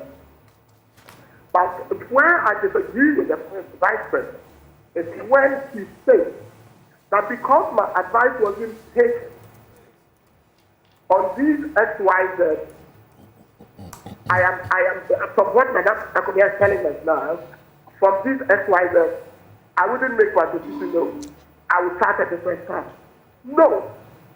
You owe us a responsibility in a democracy to make us know what is informing your decision to start at the first time. He said so. He told us why. Haj Suleimana says, and I think it's instructive. Suleiman says, if being a failure should debar one from becoming president, which I think ought to be the case for Ghana, then President Mahama is guilty. Even if we decided to put the sins of Akufo-Addo on Bawumia. But, as a matter of fact, Bawumia has never been president, unlike Mahama. You see, Samson, I struggle with that line of argument. And that is why I agree with you about the spare driver analogy. If you tell me that President Mahama has failed at certain things, yes. I mean, that was one of President Mahama's strongest critics, and it's on record. There was so much I put out, and the history is there for everyone to go back and read. So yes, President Mahama failed at a number of things, in fact, many things. But let's look at one of the things I was very critical of President Mahama on, which was our perception of corruption. As someone who is a fellow of the DGG, the perception of corruption was very key to me. What is the perception of corruption of, say, the NDC under John Mahama and the perception of corruption of, the current administration? Mahama's worst is Akufo-Addo's best. 4 years running. Exactly the point. Exactly the point. And so if you say that, President Mahama failed at certain things, I would want to be hearing why corruption perception is worse now than it was when President Mahama was president. I would want to hear the current vice president's view of why it is so and what he's going to do differently to arrest that situation. And that is why Vice President Mahama says he's been the man behind the digitization of various entities. And this is what is bringing the reduction in corruption. At the ports and at various places, we have heard about the savings, huge amounts in millions that have been made because of the paperless systems. Yes. And that is why I say I have no problem with him running with those successes. But the perception of the citizenry, has it changed as a result of what he's done? Is it not right for him to be telling us why, in spite of all these changes, corruption is perceived to have gotten worse? Is that not a justified position to hold? And is it not right for some of us to demand that he gives us an understanding of why corruption is perceived to be worse, even though he claims to have done all those things? That is the line of argument I want to have intellectually. Okay. So as far as you are concerned, from where you sit in civil society and as an individual, unlike what Kofi Bentil sees into the future, as far as Bawumia is concerned, Ghanaians should rather give the opportunity to Mahama and not Bawumia. Is that the case? At this point, something I've been clear with anyone who will listen to me. I haven't taken a position. But my position is similar to Kofi in saying that if you tell me that Bawumia should be given, Vice President Bawumia should be given a fair hearing, then former President Mahama should be given a fair hearing too. Because both of them have skeletons in their cupboard. And the key thing for me, which made me choose Nanado over former President Mahama, was corruption perception. And he's made it worse. And he's now telling me that his vice president, who is his co-driver, should take over from him. And I hear my friend Kofi Bentil then tell me, let's give the co-driver a fair hearing. And I'm saying, Kofi, we agree on most things, but on this occasion, I take a different view. Let's give them both a fair hearing. All right. And that's my position. All right. Thank you very much, Kwame Sapong-Esiedu, CDD Fellow, for joining us with your views. And Felix, let me come to you now. And a quick to him. Yeah. But I even had a question for you before you kept saying at the start, the Ghanaians gave the driver and the mate another endorsement in 20. The last time the Ghanaians spoke. Right. Okay. So, as President Akufo-Addo and the MPPs have also been saying over the time that the economy was being managed well until COVID, correct? Mm-hmm. Is that not it? The economy was doing well. Doing well because yes, because the driver and his mate were doing well with it. Well, government was doing well. Okay. And then COVID came. The time the economy you can't the time the economy was doing well, 2017, 2019. That was IMF managing our economy, not you. We were under IMF, were we not? How can you make that point? We were under IMF. Yes.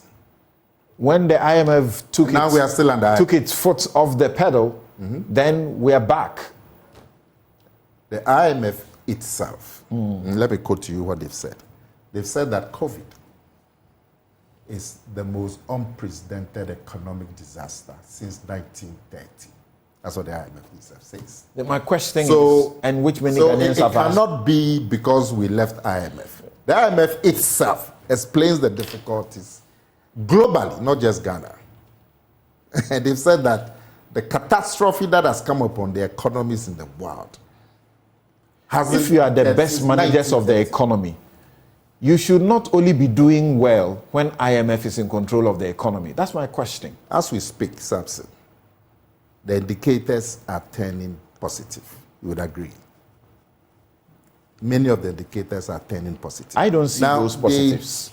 To the extent that the currency is what it is, to the extent that inflation is what it is, 14 and going. No, inflation is more than 14. It's more than 14. No, when I say it's turning positive, it's in the positive direction. Yeah, you took me there. I didn't want to be there in the first place. Now I know what my money is worth. Yeah.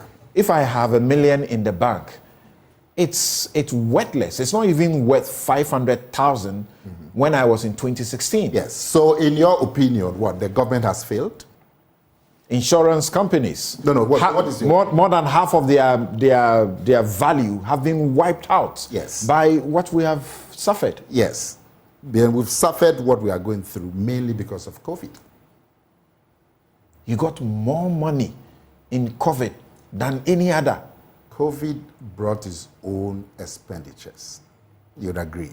You have to buy masks, you have to buy surgical, you have to do a lot of things to deal with the COVID situation. When you have an economy that the GDP shrank from 6.5 to 0.9, your domestic revenue is going to be terribly affected. But you got a bit of support to deal with the specific expenses that came upon you with COVID. And IMF gave the same assistance all over the world. But your economy, which was growing at 7%, 6.5%, the highest in the world, shrinks in 1 year by almost 80%. I mean, the growth rate shrinks by almost 80%. In 1 year, it's definitely going to affect your revenue. Your debt to GDP is a ratio. So when the GDP, something affects the GDP, it affects the ratio. You agree? Okay, we'll get to the specific issues. So really, but my point is that if we are talking about the owner of the vehicle, the owner of the vehicle, as we speak, has not passed a vote of no confidence in the driver or the government. You think so? The last time they spoke, yes, the last time, unless you can show me where the owner of the vehicle spoke. The last time the owner you are not aware what Ghanaians feel? Ghanaians? You're not aware of the temperature?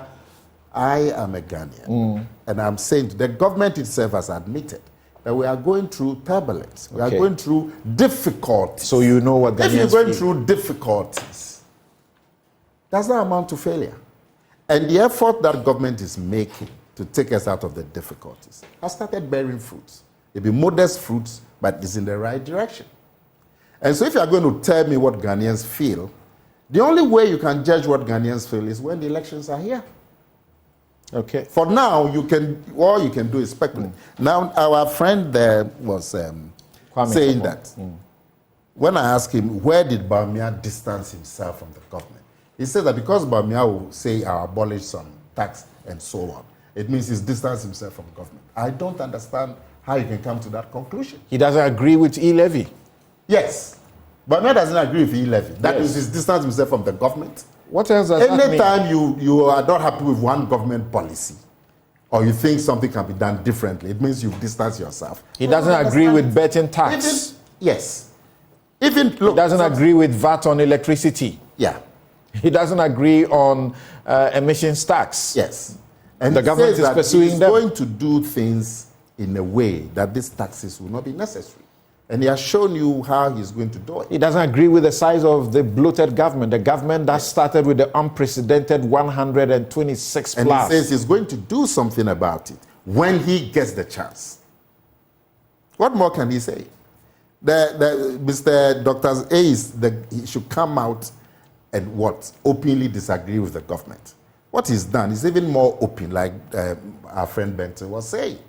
That he's able to say that I'm going to depart from these policies and fashion out a different policy. So he's a very bold So he's not wrong when he says he disagrees with the government.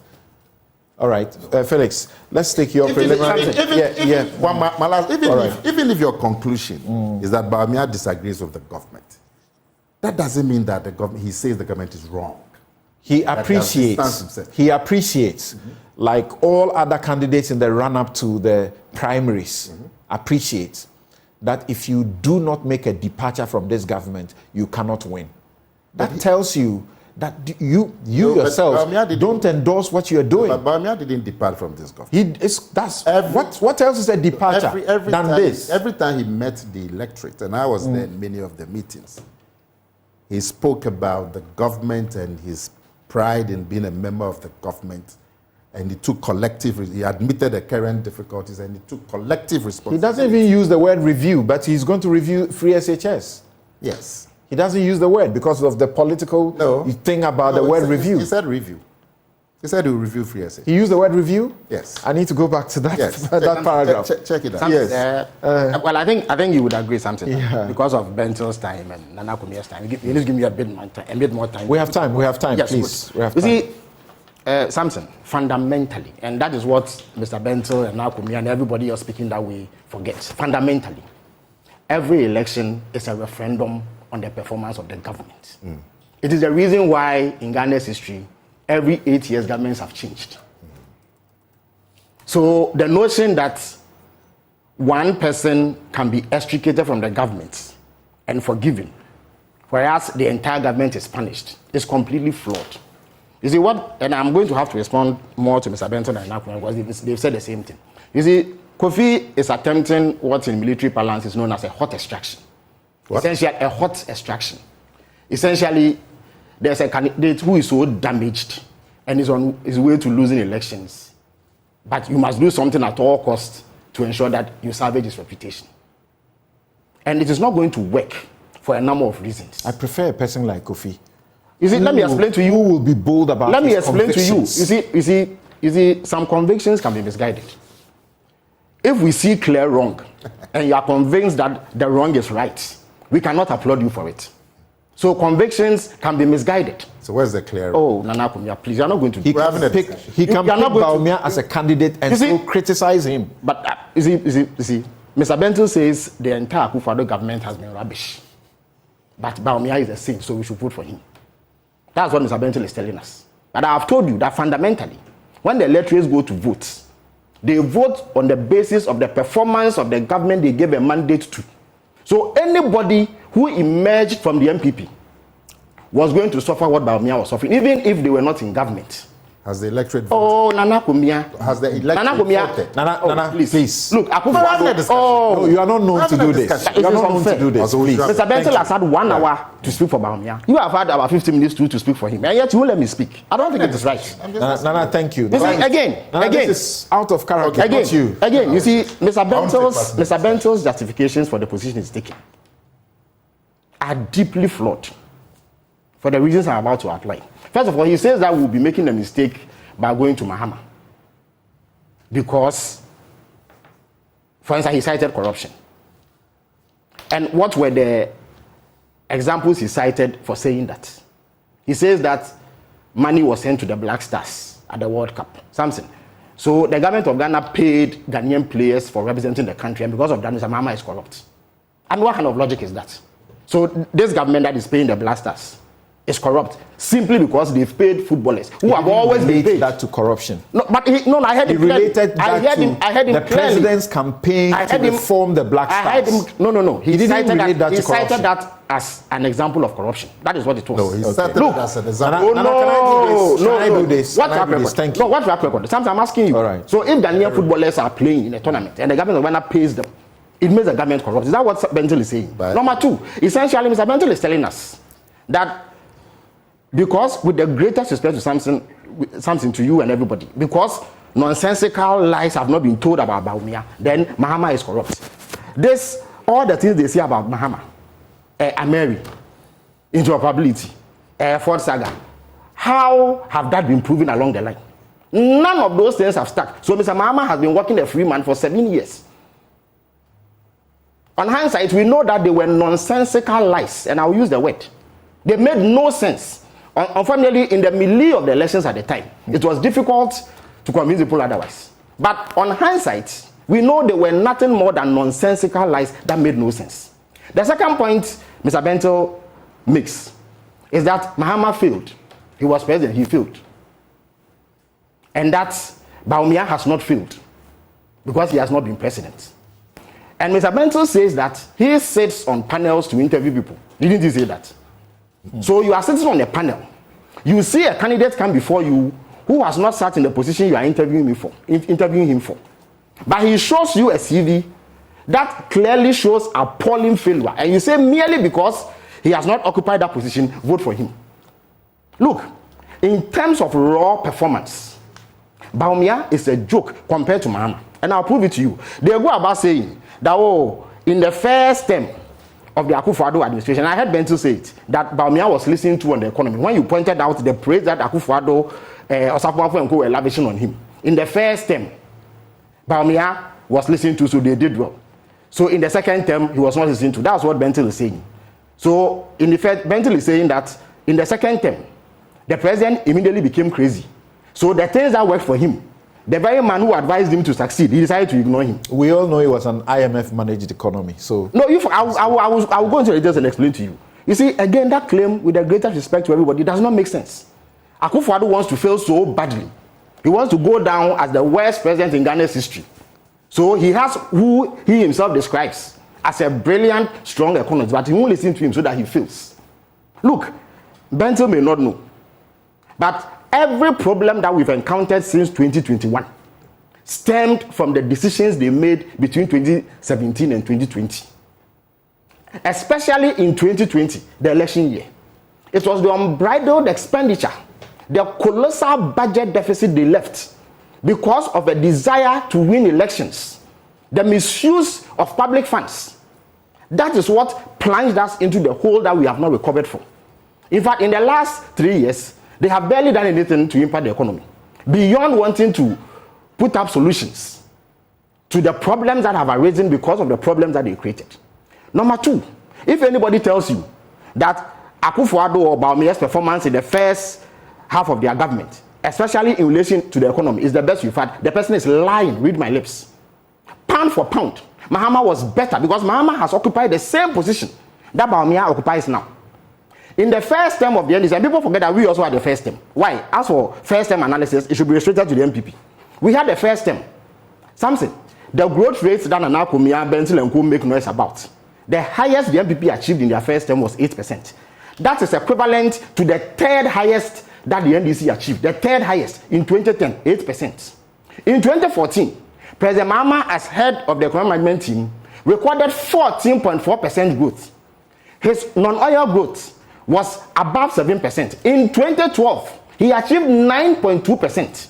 So, President Mahama's third best growth is Bawumia's highest.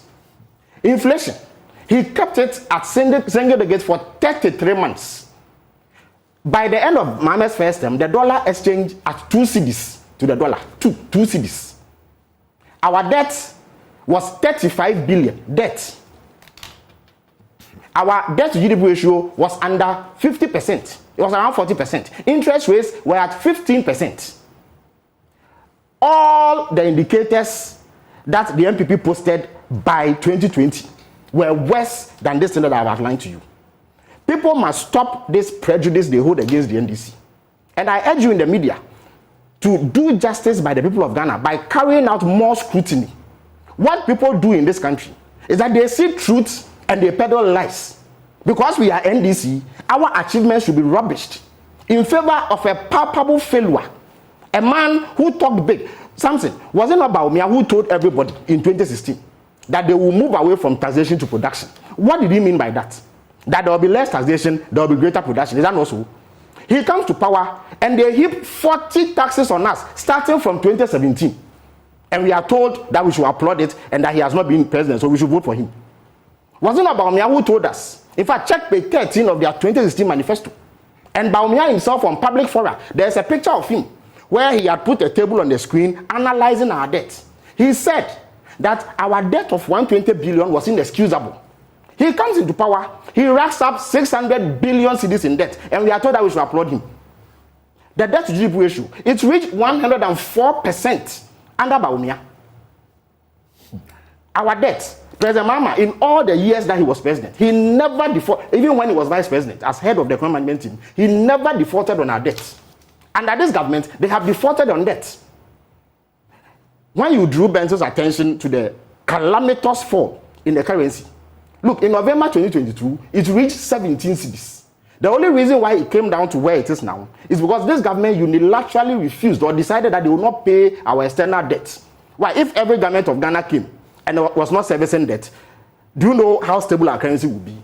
So even when you were not servicing debt, your currency was worse than Mahama's when he was servicing debt.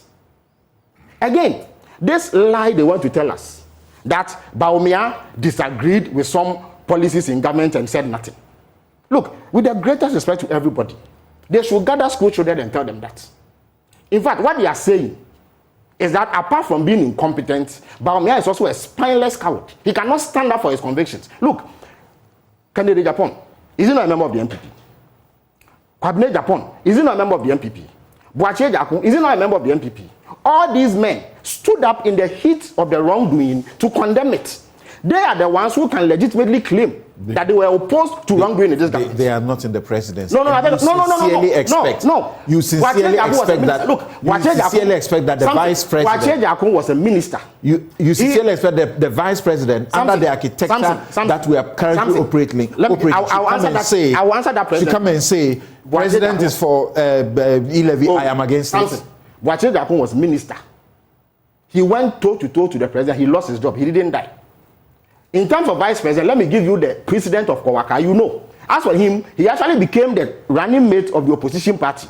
He was prepared to engage in fisticuffs with the president to stand by his convictions. That's why I said that by saying that you are telling us about me as a spineless coward. Who should go and vote for a spineless coward to be president? You can't stand up for your convictions. It is plausible and logical to believe that Bawumia would be. I'm saying that again because he had publicly said that don't. Samson, it is wrong. No, it is wrong to tax the poor it was in respect of this was e-levy. in the 2020 campaign. I beg your pardon. This was in the 2020 campaign, Samson. I have told you already about things that Bawumia said in opposition, which they did in their first term, where Bentil says he was listening to. His promise on taxation, it was in their first term that they started imposing taxes. One of them was a luxury car tax that you yourself lamented bitterly on this program many, many times. The exchange rates, it started falling in their first term. By the time the crisis hit in 2022, it was at 6 cedis. It moved from 4 cedis to 6 cedis. The same movement that Mahama recorded, for which he was pilloried. When a man tells you that he will move from taxation to production and he comes and heaps taxes on you, you cannot tell me that he was opposed. If he was opposed to e-levy, he could not have been silent all this while. You drew Bentil's attention once again to the fisticuffs that happened in Parliament. We are talking about a government that buzzed in a gravely ill minister in an ambulance to come and pass it. When the opposition were fighting, where was Bawumia? In fact, it was President Mahama who immediately e-levy was announced, indicated that he will abolish it if he has opportunity and urged our minority members to oppose it. That's right. So if anybody is to be believed on that promise, it is Mahama. Again, he speaks about reducing the size of government. In fact, I submit that all those commitments he's made in terms of moving away from what this government is doing is contrived, it is forced. He sees that those have become a hindrance to his presidency. Almost all of them have been promised by Mahama. Did President Mahama not promise a drastic reduction in the size of government? 60. Yes. Did President Mahama not say that he will abolish? Bawumia is doing it doesn't better. matter. It doesn't you will matter. not be happy about Samson, that. It doesn't matter. See, it doesn't. What it is that he has been forced. Because you see, if you were in a government that had 120 ministers, you cannot, and you offered no whimper. What, more than 120? Yes. 126 and, or plus. And over 337 political appointees at the presidency. Bawumia himself has many of them. They speak about corruption. Why? Is Bawumia not a willing participant in the most unbridled form of nepotism we've seen in this country's history? Bawumia, his brother-in-law, his father-in-law, his brother, all of them are in this government. Nepotism, the same thing we've been pillaring Akufo-Addo with, he is practicing it. Has he opposed it? Has he spoken against nepotism in this government? He himself, is he not practicing it? Was he not the one, Samson, who allowed PDS to get away with the brazen theft of Ghanaian resources? He is the one who gave them the leeway to change the conditions precedent to conditions subsequent.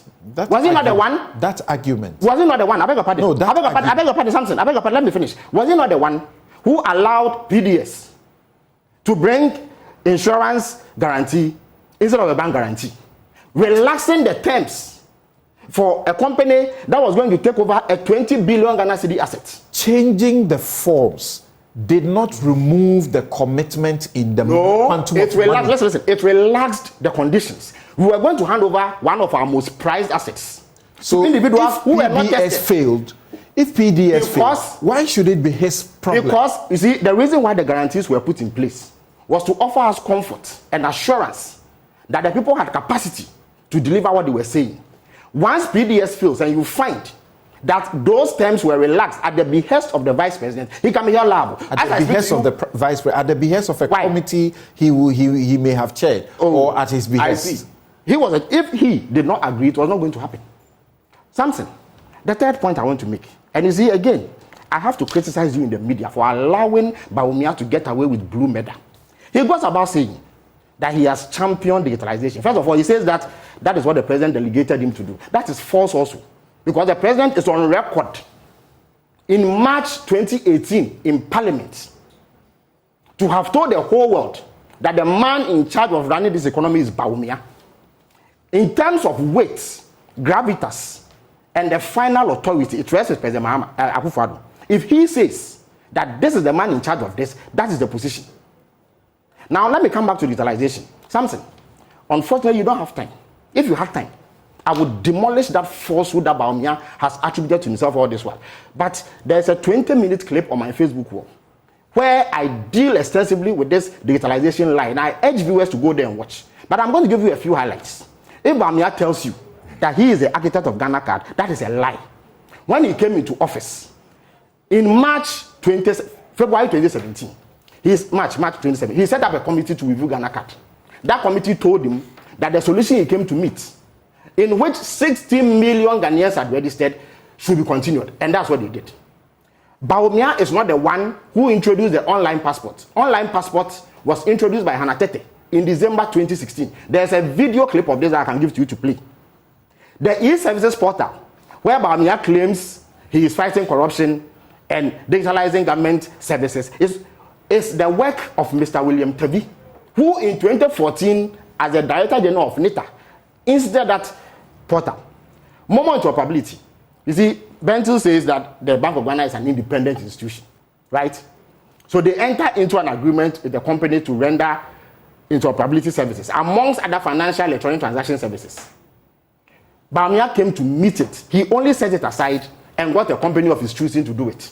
If you do that, the idea is not yours. And I could go on and on and on and on. Look, what infrastructure has Bawumia lead? The NDC government that was part of Samson, and I was at the Ministry of Communications. These things fell under our purview. We have laid over 1,200 kilometers of fiber optic with government funds. Bawumia goes about deceptively claiming that they have a better record. And he says what? NCA has licensed people. So Samson, essentially, Bawumia is saying that the Akufo-Addo government can say, or the Wallace government can say, that Joy FM is their handiwork because NCA gave you a license to operate. As opposed to saying that GBC is for government. So if government builds GBC and another entity wants to contest it, it says that Joy FM has received a license from NCA, so that is also to our credit. That is a lie. Samson, the biggest data center where all the government agencies engage in the things we are talking about, store their data, 600 rack tier 3 facility was put up by the Mama administration. We have another one for redundancy on KNUST campus. Yes, data center, no doubt. The initial attempts to do some of the digitization processes. It is not initial. No doubt.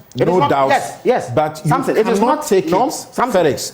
You cannot take it away from Dr. Bawumia that he has focused on digitization. It is a post, and he should be able to take credit for the entities where he has superintended and supervised the progress and the pronounced use when Bawumia of the system. First introduced to us in 2008 by Akufo-Addo.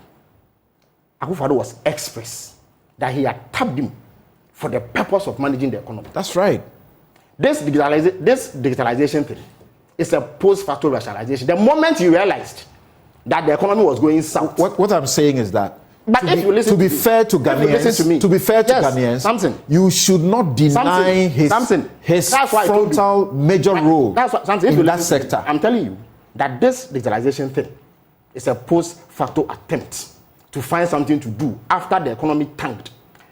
That's why I refer to that 20-minute clip I have on not Facebook. Questioning that. So I have what I'm saying. I'm telling you, there's nothing original about what Bawumia has done. So now you're changing. You're saying there's nothing original. Samson, if you are not saying he has not done what he says he has done. Listen, I'm contesting that. You come and meet eServicesGhana.gov.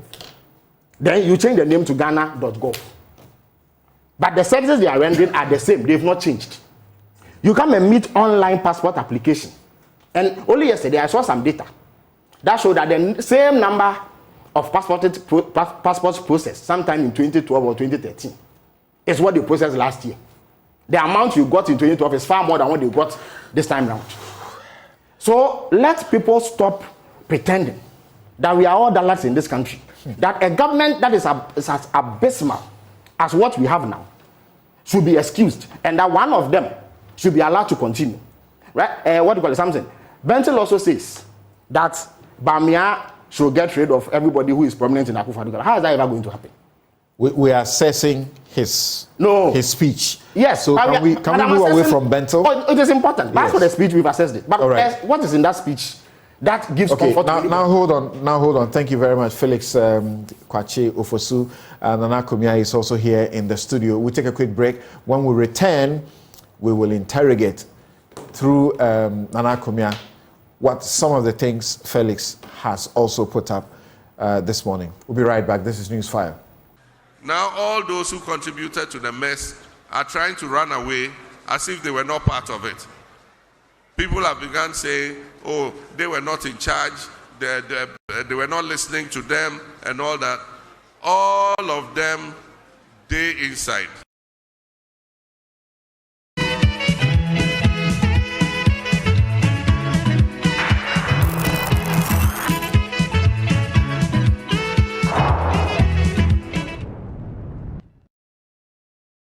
You're welcome back. This is Newsfile. It's your most authoritative news analysis platform. And here on Newsfile, we put Ghana first. It's brought to you by Bank of Africa, strong as a group and close as a partner, MTN everywhere you go. Ashesi University, educating ethical and entrepreneurial leaders for Africa. Robert & Sons Optical Services, your comprehensive eye care service provider for 33 years plus. My Way Insurance. Dial 165 star 165 hash on MTN to join My Way today. Syntex Tanks, it's strong, it's tough, and Flamingo Paints, simply superior.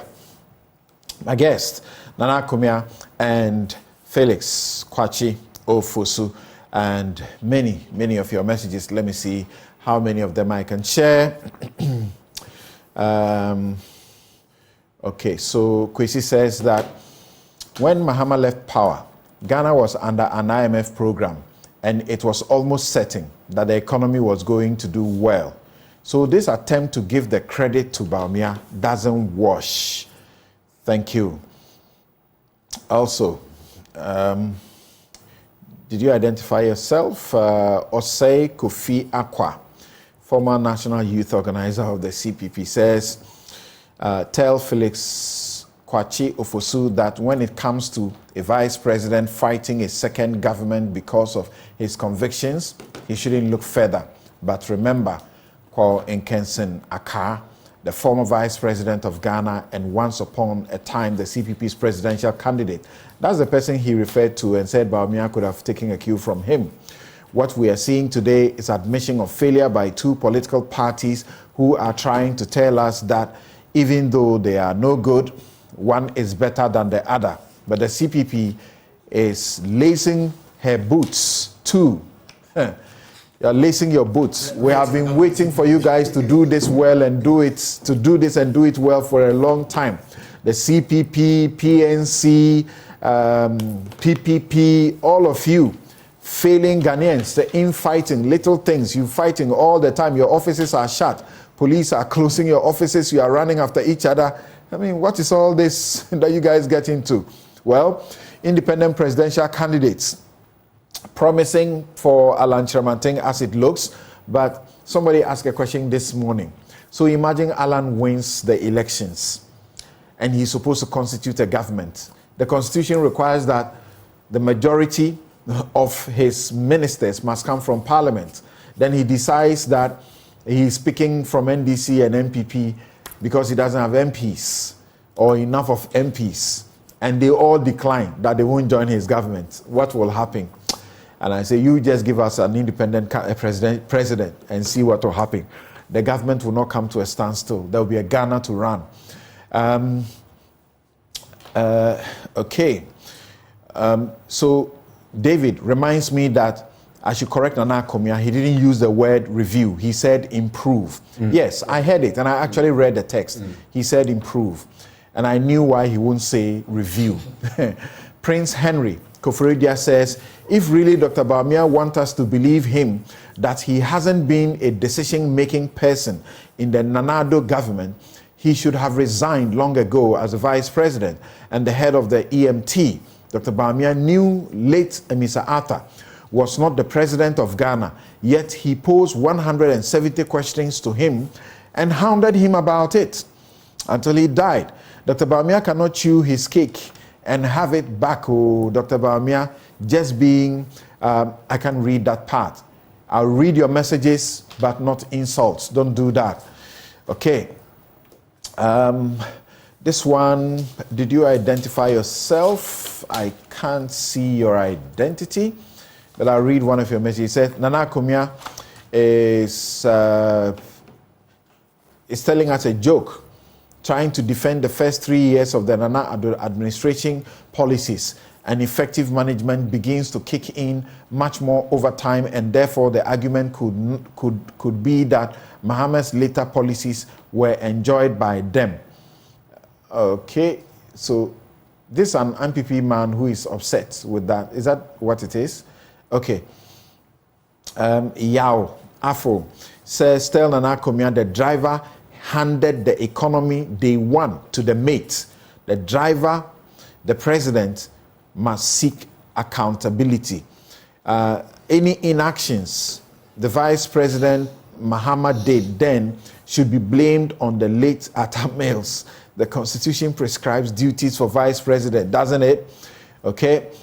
Kweku Entwi Boesiakon says, do we know that between, or you want to say, do we not know that between 2017 and 2019, Ghana was still under the IMF program initiated by the NDC?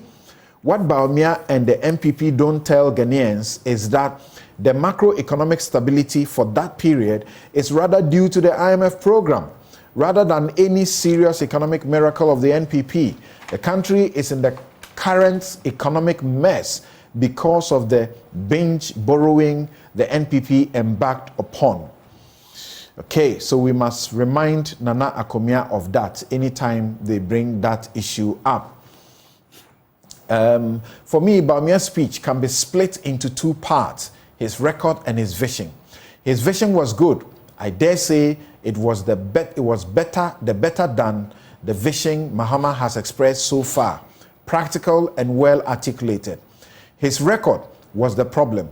And here I see two big issues. First, he conceded nothing. He should have accepted some of the blame for our current situation. Second, his driver's mate analogy was catastrophic. It has become the focus of the entire speech, drowning out everything else. Nobody remembers what else Mahama was talking about in that speech when he called himself a dead goat.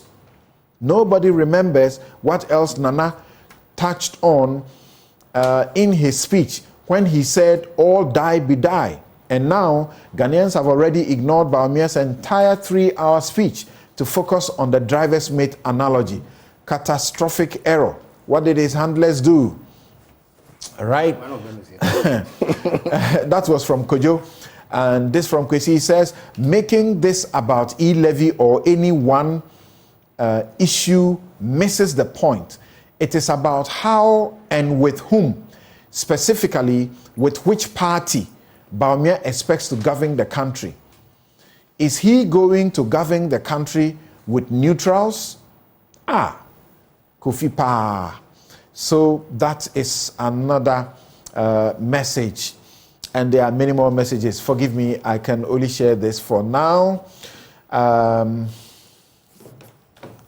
Pencil says, please tell Kofi in the same toll tread analogy, doesn't he think that once Dr. Bawumia is coming on the ticket of the NPP, how do we know it would not be the same story of use and leave by the NPP? We will only trust Bawumia if he goes on his own without the NPP. Until then, we don't want NPP no more, and we don't want Bawumia. Thank you. All right. I suppose I've done my best in reading quite a bit of your messages. Yes, Nana? Yeah. You heard Felix. On every record, your government does not come any close on every record. No. And some of the things you are taking the glory for, you should be humble enough at least to acknowledge that they were initiated by the Mahama administration, or they had actually been in place by the Mahama administration. This digitalization and digitization agenda. There are some of them that have been started under the Kofi administration. All right. The Ghana card, for instance. Yeah. Samson, Since we're going on about these drivers, I have some interesting quotes that I'd like to bring to your attention. And this is by Julius Debra on the 29th of October, 2016. And I'm quoting, he was campaigning for John Mahama in the North. In every moving vehicle, there is someone behind the steer and a driver's mate. The driver determines which direction the car moves. The mate may have a say, but the driver takes the ultimate decision. In this simple analogy, President John Mahama is the driver. Dr. Bawumia, as vice presidential candidate, will only be a driver's mate should Nanado win. And he cannot have ultimate power. If he proposes something for you and Nanado says later, there's nothing he can do. I insist the mate analogy is wrong. No, by our constitutional architecture, the vice president is a spare driver, it's not a mate.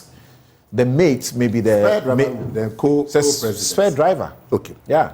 Now, let me read. You can't go to the elections without a vice presidential candidate. Yes. Correct. But you are a vice. And the Constitution prescribes duties for the vice president. The reason, and you know, when you want to ask me a question in Italian, I allow you. Felix has been extremely intolerant to you, almost kicking you off your seat. And that shows the difference between the NPP and the Can we get to the issues? Now, Can we get to the issues? Let me read something that Mahama said about the African economy at Harvard. And this speech, I'm sure Felix wrote some of it.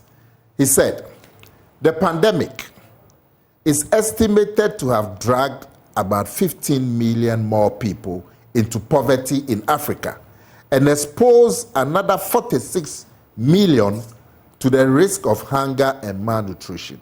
Indeed, 70% of hunger in Africa, which had already been on the rise since 2014, is directly attributable to this pandemic. Then he goes on. Data from the Economic Commission on Africa show that COVID-19 created the continent's worst recession in 50 years, with real GDP in Africa shrinking by an average of 3%. Before the pandemic, poverty reduction was already a major challenge. Then the conclusion. Like governments all over the world, it became necessary for African governments to take action to shield their population from the effects of the COVID. This meant, in many cases, an increase in deficits due to unbudgeted expenditure. This has devastated many African economies and sunk them deeper into unsustainable debts and economic downturn. The pandemic has had a general deleterious effect on the economy of African nations. Now, when you tell the world this, and then when you come into Ghana, you say, oh, it is Bawumia. But first, the message you attributed to, do you say Julius Debra? Yes, yes. When is it? 1 second. I'm getting information from his outfit that this is not true. He's never made such a post. 29th October. I've seen it. Of this? No, in 2016. 2016. At Kalio, yeah. At Kalio. I've seen it on okay, so I'm told that this has come up and has been denied that he's not the one who did that. But who did it? I don't know. Anyway, I mean, I saw it I saw it on Ghana Web, I saw it on Peace FM, and when you check those portals, you see the report there. Okay. So if it was just a stand-alone report, I would just assume. But they are on many portals. All right. But anyway, that's beside the point. My point is that when these NDC people, when they go abroad, and you go and tell the world that we're having major problems in Africa because of COVID, and then when you come into Ghana, you say, oh, we're having problems because it's Bawumia. I don't understand it. And look, this digitization, you can go to the moon and come back. You cannot take it away from Bawumia. Bawumia has never said that nobody has done anything in relation to digitization. He has never said so. In fact, the name Mr. Digita was conferred on him by Ghanaians. And no matter what you do, you cannot run away from it. Some people say prove to Ghanaians that even the taxes he says he will eliminate, he can. Because they can't trust it. These taxes are being foisted on this country by the IMF because you have gone to tell the IMF that these are the areas that you can rake in these amounts of money to help. The tax on betting, You have told the IMF that you are looking to get 512.4 million Ghana cedis from it. The tax on electricity, you have told them that you can get 4.4 billion Ghana cedis on it. The emissions tax, you have told them that you can get as much as 597.8 million on it. In total, just these three taxes, you are hoping to bring 5.51 billion Ghana cedis on them. And these are IMF impositions. How can he take them away when you are under IMF? IMF has agreed to them. IMF doesn't impose anything on you. You go with your own proposals, and you have an agreement. Okay. But why would IMF be encouraging you to do these taxes? Because of the fiscal hole. Now, if you can have a program that is going to close that fiscal hole, why would IMF be in disagreement? Now, somebody said something about Kojo Nkrumah. I don't know if it's Felix or our friend on there. And I think we should be corrected. It's not fair to the minister. The minister never said that Bawumia drafted e-levy. Who said that here? Somebody said so. I think the person is listening somewhere else. He said that Bawumia said... I think it's your friend on the... It's all over the place, but not on this platform. No, the man on the Zoom. What did he say? On the Zoom? Yes. He Kwame Sapong. Yes. Okay. It's to be fair to the minister. He never said so. The statement the minister made is not entirely inaccurate from the way that the media projected it, that is being denied now. Yeah. So if you look at the substance of the statement, you can't blame the media for saying that's what he said. No, the minister said clearly, and I've had the voice, that it was Bawumia's reservations that led to the exemption of the 100. It was not the MPs in Parliament. It was not the MPs in Parliament who insisted that that ought to be the case. Well, I'm talking of what the minister said. Yes, but we know that the result of the little exemption was the MPs fighting for it. It was not Bawumia. I'm just talking about what Kojo Nkrumah said. Okay, all right. Yeah, he didn't say Bawumia drafted e-levy, as people... Or he whipped the MPs to do it. Okay. But what he said was that it was because of the reservations that Bawumia had that the 100 cities was exempt. And he convinced the MPs, including the opposition people, to canvass for that position. About debt that Felix and his collaborators go on about. And I heard one of his people say that binge borrowing. It is not true. Look, the NDC borrowed $31 billion. The NPP, in fact, if Jomama was saying it just 2 days ago, borrowed $13.5 billion. So what is this business about the NPP has engaged in binge borrowing that has led us to? It is not true. And they should stop saying it. National Service, look, have you heard what academics are saying and many others are saying? That he got it wrong, that he's going to make it, non-compulsory. Yes. He's not going to cancel it. It's going to be non-compulsory. So if you can get a substantive job somewhere, you can go and do your substantive job. He hasn't said he's going to cancel it. But rural communities, rural communities depend on service personnel. He hasn't for schools that sometimes don't have teachers. If it's not compulsory, nobody's going to go there. No. He hasn't said he would cancel it. Yes, I know that. He said it is not compulsory. Yes. Yeah. It is because it is compulsory that I am forced to go to a village. And it helps in also encouraging patriotism. Look, as we speak, I don't know about multimedia. It's so difficult finding places for service personnel. Me working at the STC, when the service idea came, the numbers of students coming out was quite much smaller compared to today. Now, at the STC, when service postings come, the pressure I get, one, to take people at the STC, two, to go and find them places for national service, is terrible. So if there's an option to find something else, let's try it. We've done this thing the same way since 1970 something when Buzia brought it. And let's try it and see if it will ease the pressure. There's Professor Clement Apa who say, no, this is wrong. You shouldn't do that. There is Dixon Ada. Apak. Clement Apa. at the University of Ghana. There is Dixon Ada, who sends a message from the US, also says this is so wrong. Somehow it's a stopgap measure for a country like this where there are no jobs. People use the national service to do all sorts of things. But Samson, the man hasn't said it will be cancelled. Has he said so? Yeah, but so if you have no option, listen, if you have no option, it says jobs. If you have no option and you want to do national service, you'll be allowed. And mind you, look, if they disagree, fine. It's their right to disagree. There's no problem. Look, we will not describe people who disagree with us as liars and people who are prejudiced, like Samson and Felix and his collaborators try to do. People have their own opinions. If they believe that it's not the best decision or the best, that's fine. He says because of digitalization or digitalization, which one is it? Because of that, you can apply for your passport and things within 24 hours. So the 24-hour economy is already there. There are those who reply him that the passport office will not work in the night where people go for their biometrics. That's not 24 hours. Now, if the passport officials have equipment all the time, because it's digital based. They don't work in the night. They don't work 24/7. It's system. Do the banks work in the night? It's systems. The bank is different. Oh, wow. It's the same system that you... It's not the same system. Well, I make the application online, but I need to physically make myself available for my biometrics. But at least your application can be there. Your application. So it's not exactly 24 and you are hours. going to improve it as we go along. The technology, you're going to improve. Okay. But look, this business about.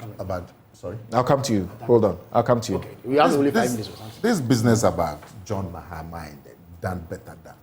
Now, they say, and when you listen to Felix, they say John Mahama has done better than Bawumia. Is that the case? Is that the case? He gave you the statistics. He gives you the figures. How do you say a president has done better than a vice president? From vice president to president. That's what he was showing you. Sorry?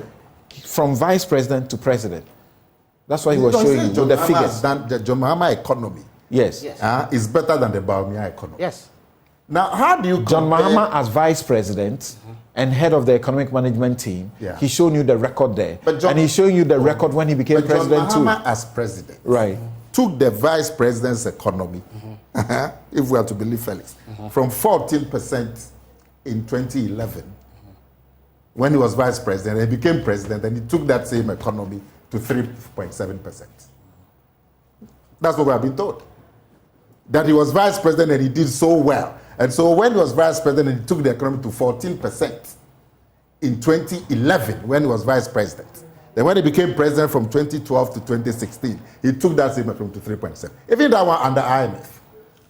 So the point is that, and this is my last point, so Felix can come in, he's been kicking me about time. Look, if you are even going to assign responsibility and you say that Bawumia is responsible, when you come into Ghana, you forget about what you told everybody.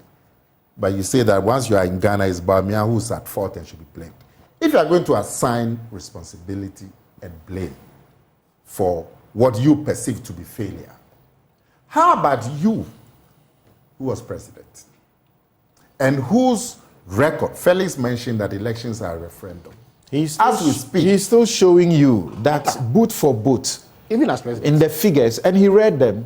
You say boot for boot. They look better than what you want to celebrate. I'm saying that John Mahama as vice president by Felix Anoji was better than John Mahama as president. Oh, okay. Because the record shows. Right.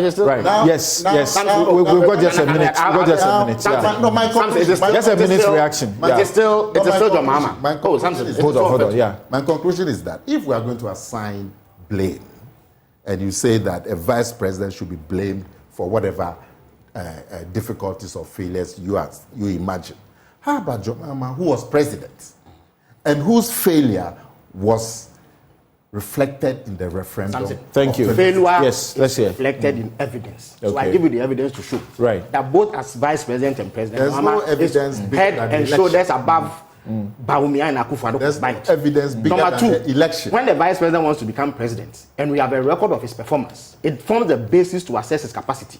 That assessment shows that he has been a catastrophic failure. Number three, let me debunk this Harvard propaganda once and for all.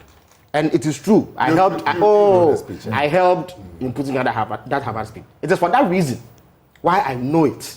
Let me read relevant portions to you. President Mahama laid the foundation. It is true that COVID affected everybody. But when you check comparators to Ghana, Cote d'Ivoire, Benin, Togo, and what have you, they did better.